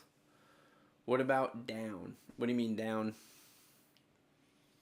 I used to write music. I'm technically formally educated in writing in general. What about I've never heard Down, and I'm kind of thankful for that. Don't point me towards KSI music. I don't want it. Yeah, I know FNAF changed Daco's life, and I'm kind of hoping it does mine a little bit too. I'm not gonna lie. Remixed Thick of It into a 50 song and it sounds miles better. Oh yeah, I heard that. I did hear that. Yeah, I did hear that. But yeah, no, I mean, I used to do this professionally. Like, I used to do this as a full-time job, the whole live streaming thing. So it would be cool if I got back to that point where I was doing content creation as a full-time job again. Like, I need a shout. Anims, you guys, here's the thing. This is the funny thing is that was something that I used to have to deal with a lot back when I was a popular live streamer. And I hate using that word, but it's the best way to describe it. Back when I was a popular live streamer on Mixer, I used to deal with that a lot.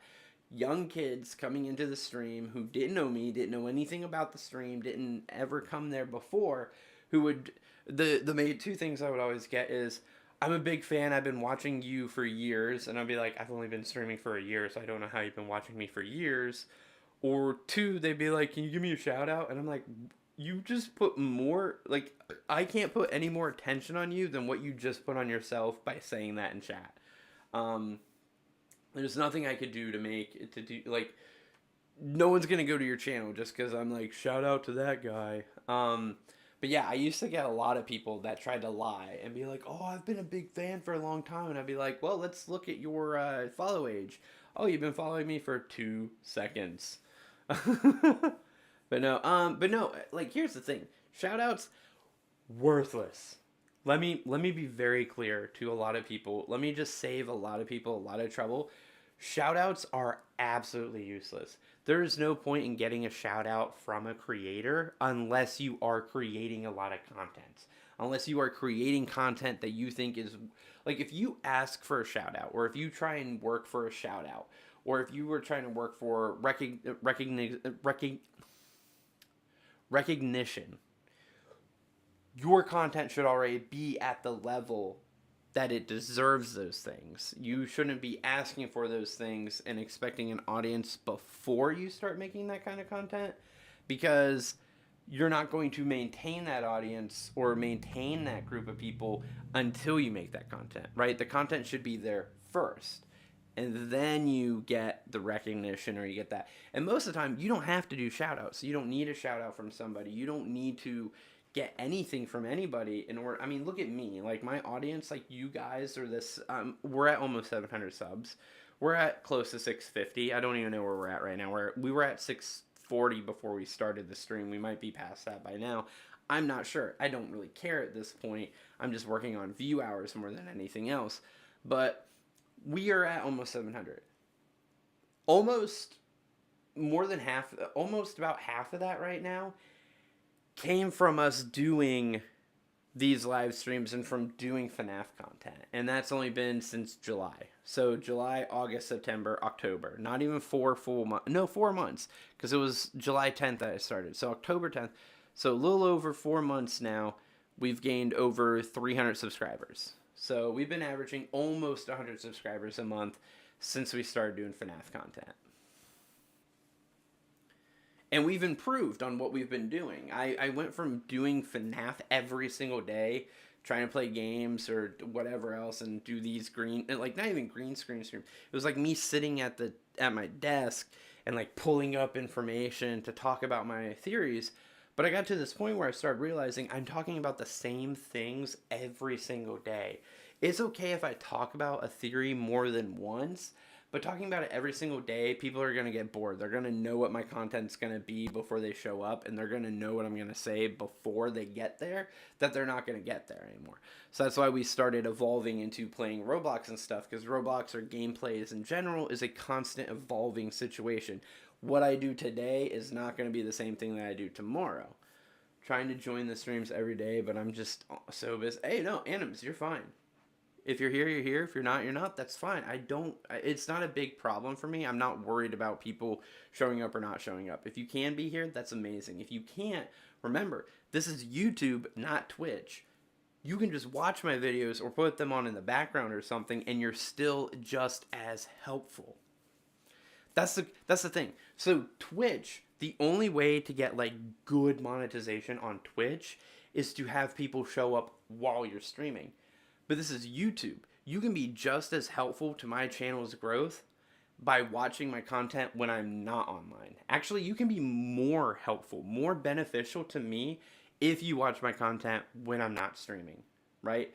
Because you can put on multiple videos playing one after another and give me 10, 20 hours of like, while you're doing your homework or while you're cleaning your house or while you're doing other things, you can just put on the streams, especially the ones you haven't watched. You can just put them on in the background and listen to them and get the information, especially my green screen streams when I talk like this and stuff. You can get that content, that information, while still doing something else, because when I'm doing the green screen streams, I'm not doing a lot of visualization, right? It's a lot of me talking. It's like me being on a podcast again, which I used to do. I used to have a podcast. But anyways, you can listen to this stuff like it's a podcast almost and not have to watch it at the same time, but give me view hours. I have over 2,000 hours of watch time in the last year. Yeah. So what I need is 3,000 hours within a year. Yeah, I used to have a podcast back in the day. Yeah, back when I was a live streamer, I also did podcasting, and we did all right. It wasn't like super big.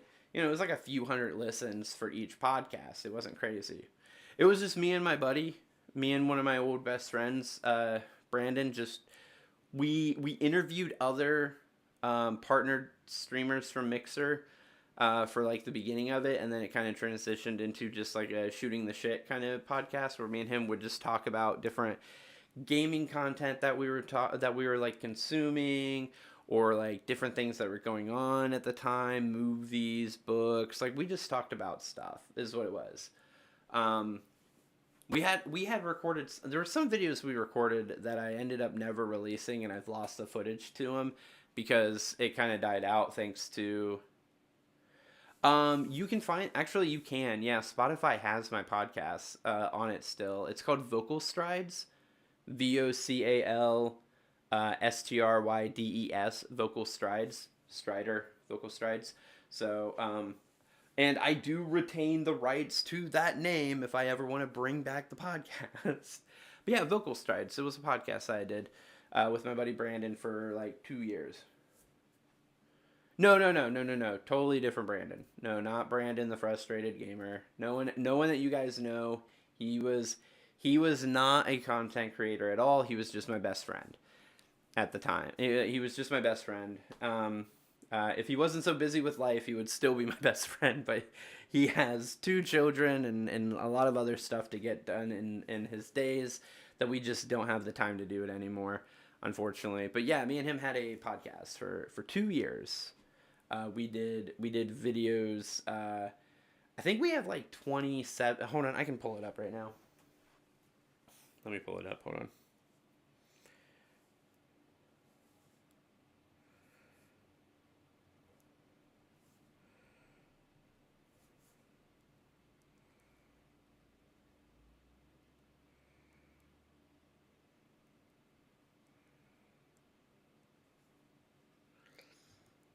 Vocal Strides podcast on Spotify. All episodes.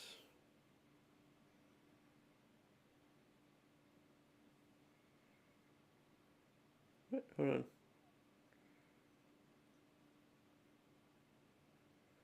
I guess we have 6 episodes up on there. I might need to upload the rest of them at some point.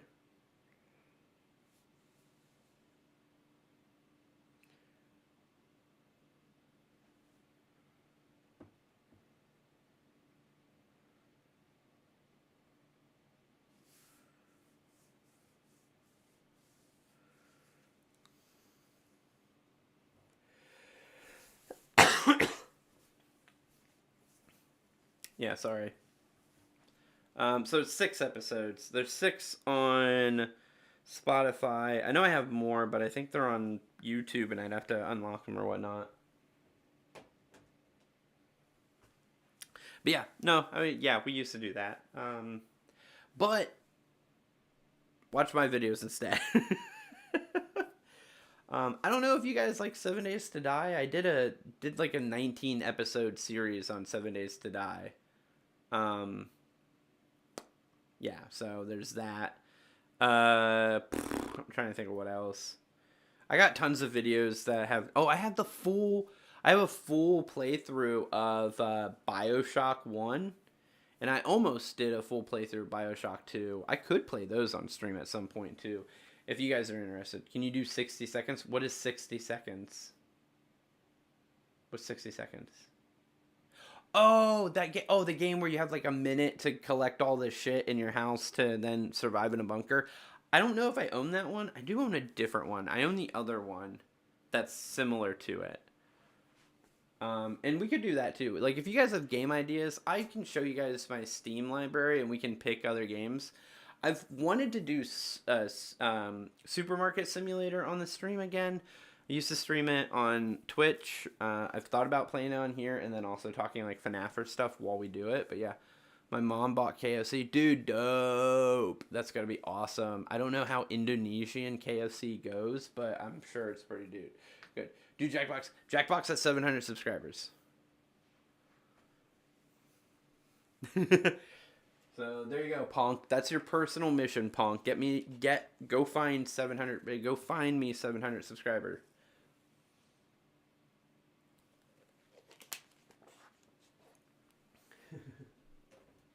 What are we at sub-wise? Let me see. If you guys are new to the channel, make sure you guys hit that subscribe button. We're trying to get to 700 subscribers. Trying to get to 1,000, but 700 would be nice first.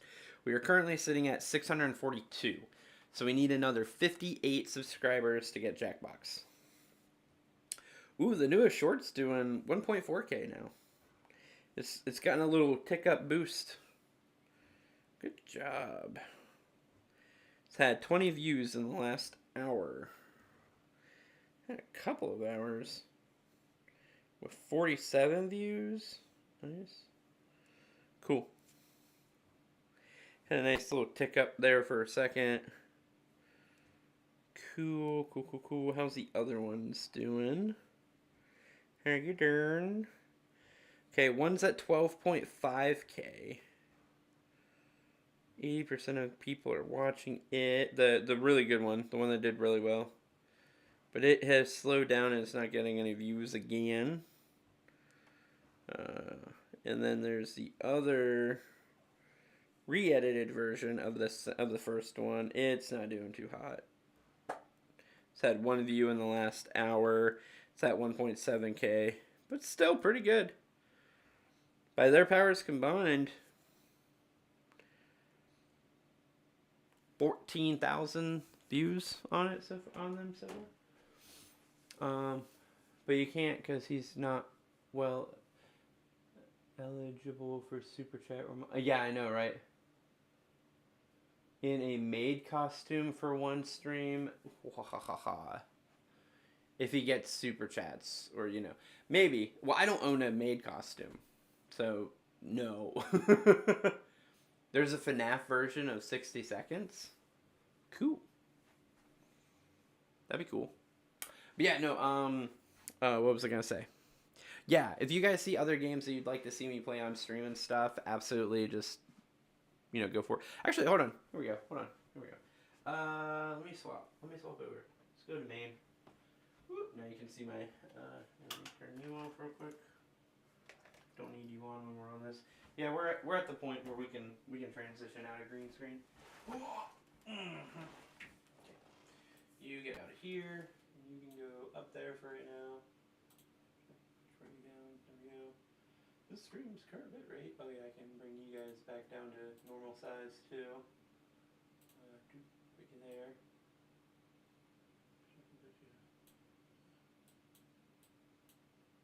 Restore chat. Push over there. Streamlabs up over here. We can do this. Thank you, Supermarket Simulator.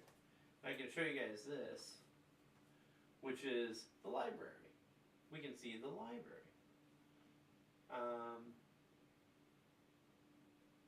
wish I could make my chat big. Oh, I can actually. I can just pop it back out. Pop out chat. Yeah, there we go. So it can get bigger. Bed with my cat Trevor. Nice. Can you do like certain stuff for how much money you raise? Maybe, but here's the thing. I don't like doing that for the most part. I mean, maybe for certain amounts, but for the most part, I don't like doing. What is it? I don't like having specific incentives, right?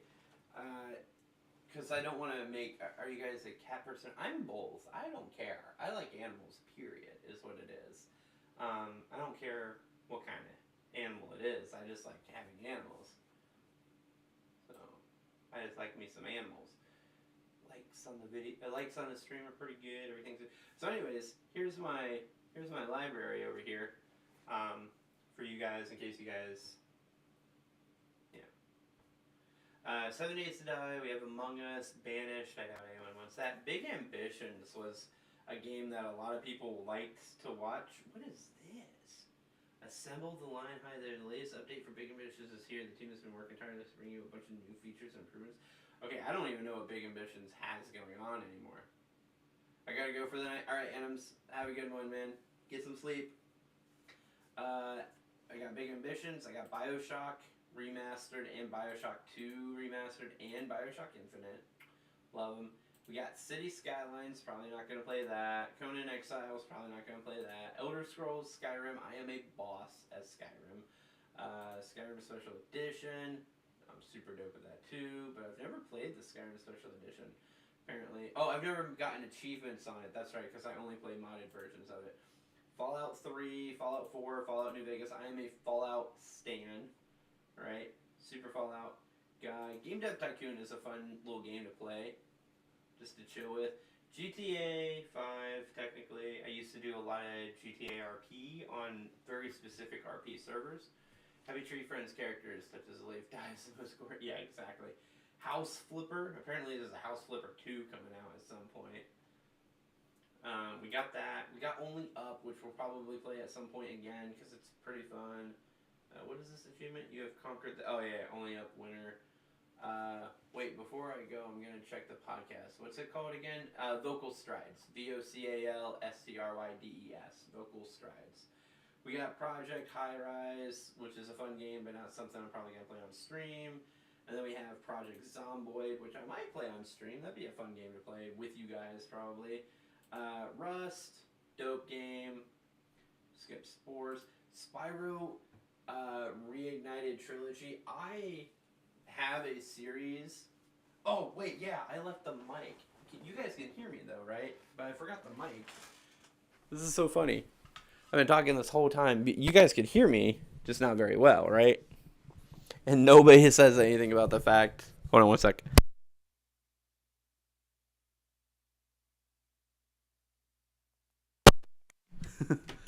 I love that nobody thought to tell me that I forgot my mic for like the longest time. Thank you, Jack, for telling me that. Ah, man. Anyways, so we got Spyro. I have actually an incomplete video playthrough of the trilogy of just the first one. I heard 3 a.m. at one point. Oh yeah. Oh, do you need me to start over? Okay, so games I have, guys. We got time, right? Yeah, it's 2:46. We can get through some of these. 7 Days to Die. I have a 19, I think it's like 19-part series on YouTube. They're hour-long videos. It's a playlist. You could go put that on in your background. A month ago, nice. Put those videos on. They're an hour long. That's 19 hours. Just let that play. Among Us, Banished is not a game I'm going to probably play on stream. It's very slow, very boring. Big Ambitions, I had a video series going on for that too for a while. Purple guy in the thumbnail. Oh yeah. BioShock, I have a full playthrough of BioShock up on the channel, and I have the majority of a BioShock 2 playthrough up on the channel that you guys can go watch all of BioShock 1 if you want to, and BioShock Infinite. I've never put a series out of me playing this ever, so maybe one day. City Skylines, I haven't played in forever. I don't even really remember how to play. Elder Scrolls, anything Bethesda, I'm very good at. I'm very good at Bethesda games, period. So if there's ever a Bethesda game you guys are like, we got to see you stream this game, I'm down because I'm so good at them. Grand Theft Auto 5, haven't played this in forever. I used to do GTA RP, and did that on specific servers for a while. House Flipper, I think there's supposed to be a second one soon. Only Up, definitely gonna be playing this again at some point because this game's just dope. Last played 2022, nah. Yeah, this? Yeah. May 18th, 2022, last time I played it, yeah. House Flipper, same thing, February 16th, 20... Some of these games... Okay, so this I haven't played... Oh, I haven't played this in a year? Because sworn I... Oh, wait, I played on my wife's account at some point, yeah, right? Fallout 4, June 5th. Fallout New Vegas, June 9th of this year. Fallout 3, March 2nd, 2019.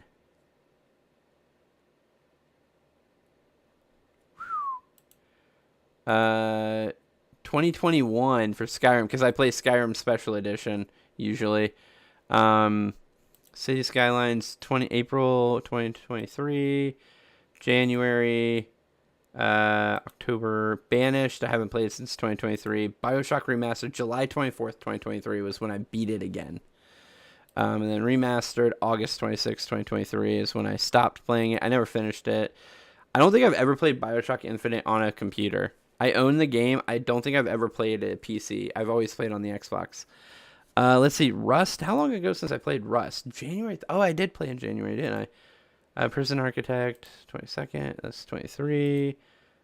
22. Only Up was earlier. October 8th. Yeah, I tried to play this on October 8th. That's right. Let's see. Spyro, April. Supermarket Simulator, I literally played yesterday. This War of Mine I haven't played in a year. Yep. XCOM 2021. It feels like I've played some of these games way earlier than this. Turmoil, September. Zero Cyber. I did two videos on this game, and one of them was like the most watched video on my channel for the longest time. YouTuber's Life 2022. Let me see some of these other ones. Adventure Capitalist 2022. 8-Bit MMO 2015. Holy cow, I haven't played this game in so long. And I only played 21 minutes of it to begin with. Alien Isolation I've never played. Anarchy Arcade. Ancestors. I played a full playthrough of this until I learned that you can't evolve all the way to human. So it was actually kind of boring. This game is not as good as I thought it was supposed to be. Ark, Survival Evolved, haven't played in almost a year. Survival of the Fittest, I've never played. Atlas, I've played back in 2018, but I didn't play it for very long. It wasn't very good. Batman, I've never played. I do have Batman, the Telltale series. I've never played it. So if you guys are interested. The original BioShock, 2017, old version. BioShock 2, never played. These are I own these purely because I wanted to own them. Blacklight Retribution, never played. Blood Realm, Blueprints, Bone, Borderlands 2, Borderlands Game of the Year, Borderlands Games of the Year Enhanced. Own them, never played them. The Bureau, haven't played since 2015. Have you played Cell to Singularity? Cell to Singularity, what is that? I have played a game called Singularity, I believe. Let me see if I still have it. I got it for free to play. Was it? Oh, Sheltered. That's the game that is similar to the 60 Seconds game. Oh, Sigma Theory. There it is. Sigma Theory. This game you get to like you evolve to like the Singularity. Space Engineers is dope. Till you go to Singularity. Oh, nice. Cool. Sid Meier's Railroads, never played. Pirates, never played. Civ 6, I've played, but it's been a very long time. Civ 5, I've played a little bit of. Civ 4, I've never played. Civ 3, I've never played. Ace Patrol, Sheltered. It says Sigma. Yeah, Sigma Theory right here.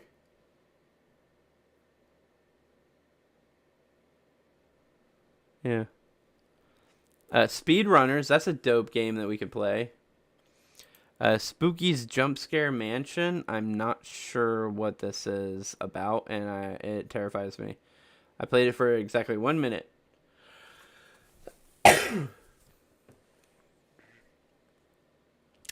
Maybe we'll play it since it's apparently supposed to be a scary game. Spore Galactic Adventures. Don't know what the fuck that is, but sure. Starbound. Never played it. Starship Corporation, never played it. Starbound Unstable, even worse. Starting the Game, I have played this. It was pretty good. I used to talk to the game dev on this one. I've had conversations with him before. State of Decay, 31 minutes on here, but on the Xbox, I have so much time. Stick Fight, the game. Gen Alpha or Sigma Gen Z, I don't know. Stranded Deep, I haven't played in forever. January 23rd, they had an update. Beam Team fixed multiplayer desync, causing water still servings to be out of sync for hosts and clients. Oh, it's a multiplayer game now. Dope. Cool. Stray, I have like 3 episodes of Stray up on the oh, no. I lost the rest of the episodes. I never released them. I had a whole thing of... I've played through this whole game. Do you know Raft? Yeah, I know Raft. I think I own Raft. Hold on. Yeah, I have Raft. I have Raft right here. Yeah, I've played through all of Stray. I got Reigns. I got some Resident Evils. Resident Evil 6 is the worst. This image right here. This image right here of the 6.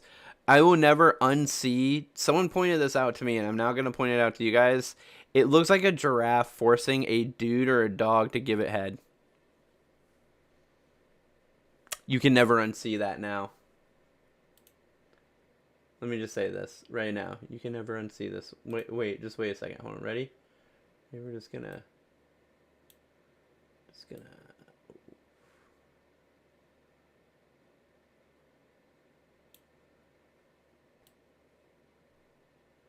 No, not middle finger. This is...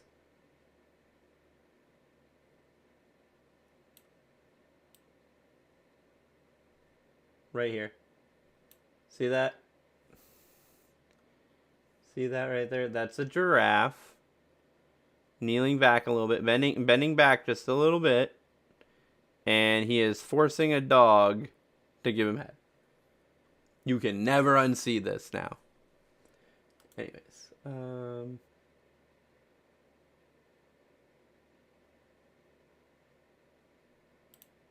There we go. Okay, now it's back. They had one job. Don't make it look like a blowjob. They made it look like a blowjob. Anyways, RimWorld. I don't know how to play this game. I've tried so many times. I'm not sure. Rise of Industry. I've played 4.5 hours of this. Don't know how to play it. Rocket League. Don't ask. I'm not good. We're not doing it. Yeah, I have Plague Inc. Who doesn't have Plague Inc? Come on, dude. Who doesn't have Plague Inc? I've played so much of this on my phone. I have Penumbra. Path of Exile, never gonna play it. PoE, you won't see me. Papers, Please. I could potentially play this. No Time to Explain. No Man's Sky. Miscreated. Sucks. It's not what I wanted. Life Goes On. This is a funny ass game. Life is Strange. I've played most of this game. Little Nightmares 1 and 2. Never played. Bendy and the Ink Machine. No, I've never played it. Lethal League. I'm pretty good at this game, actually, to be fair. Laser League. I think I played this a little bit, but on a different account. Kingdom, Newlands, Kingdom 80s, and Kingdom Classics. Kingdom 80s, I actually have the full playthrough of this game as one video up on the channel, but I can't. Yeah, I have Planet Coaster too. Yes, Out of Shapes. I talked to the dev on this game too. It's pretty good. Outlaws of the Old West. Oh, that's what that game was called. It's kind of like Rust, but in Old West. I got Pub. I used to be a very good PUBG player. But yeah. Oh yeah, Planet Coaster. Yeah, I have that. Where's that? Right here. Planet Coaster. I've played a little bit of it. Maybe I'll play it again at some point. Ragdoll Runners. This game's always fun. Funny game to just have. Ragnarok Online 2. Never played it. Rapture Rejects. This is a fun-ish game. What's the best event on PUBG? I didn't know there was events on PUBG. I haven't played PUBG. As you can tell, I used to play PUBG a lot, but I haven't played it since 2019. I played 500 hours of this game after it came out, and then I haven't played it in 5 years. I'm installing it. Except, yeah, I'm installing it, yeah. How long to download? I mean, right now, I'm obviously streaming, so downloading it right now is going to be a problem, but yeah. I'm downloading it. 3 hours. It won't be 3 hours once I'm done streaming. But yeah, so I got PUBG. That's fun. I'm going to download it because I want to download it now. RPG Maker, XV Ace, RPG Tycoon, Saints Row 2 and 4. Saints Row 2 is really good. Saints Row 4 is pretty good too. Mobile Legends, ew. Scum used to be so good. Look, I got 130 plus hours in that game too. Settlement Survival. This game I've never played.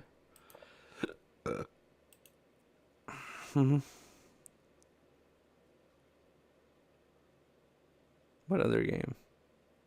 Subnautica. Super Dungeon Maker. Supermarket Together. I forgot that I had this game.